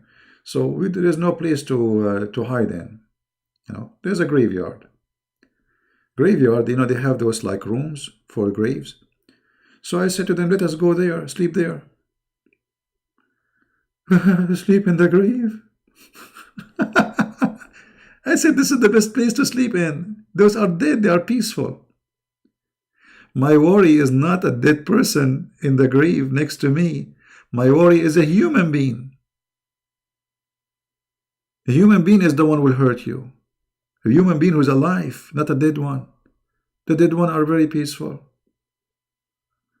So, if you sleep in the graveyard, you will not be harmed. Who's going to harm you there?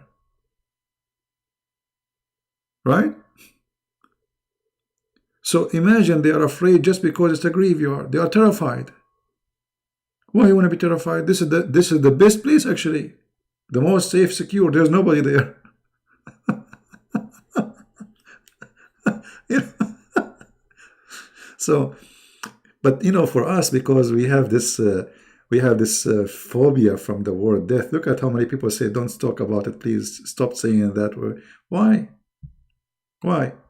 I joined the army many times. I went through war. I mean, you see, actually, I noticed that the one who fears death, the death come to him.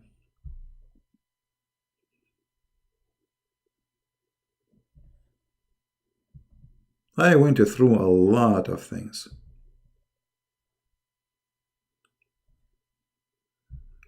Don't worry. As the song say, be happy. Anyway, again, thank you. I'm sorry that I mentioned this topic. Maybe this topic, many people don't like to talk about it, but my friend, trust me, you should be comfortable talking about it. Accept it as a part of your journey. And being a believer, it is a station, not the end. So you should not fear it. You should not be worried about it. And I promise you that death is better than the garbage we have around us. I mean, these days you are worried if somebody come to your door, knock at your door. You know, old days where people, they are simple, beautiful, good heart. I mean, it's gone. You go in the bus, you are just watching who is going to take your bag, maybe. You know, how many thieves there, how many terrorists, who is going to explode himself, right? So, don't think about it as it is the end. Think about it as it is the new start for a new journey, which is going to be very and way better than what we have. So thank you very much for being here. And again, I'm not going to continue speaking anymore, because each time we say thank you, we open a new topic and we stay. May the Lord bless you, all of you. And my love to all Indonesian who came here. Please download the video, cut it pieces if it's long, and share it with your friends. Thank you. Christ is Lord. Islam is false. And we see you soon. Bye-bye. Take care.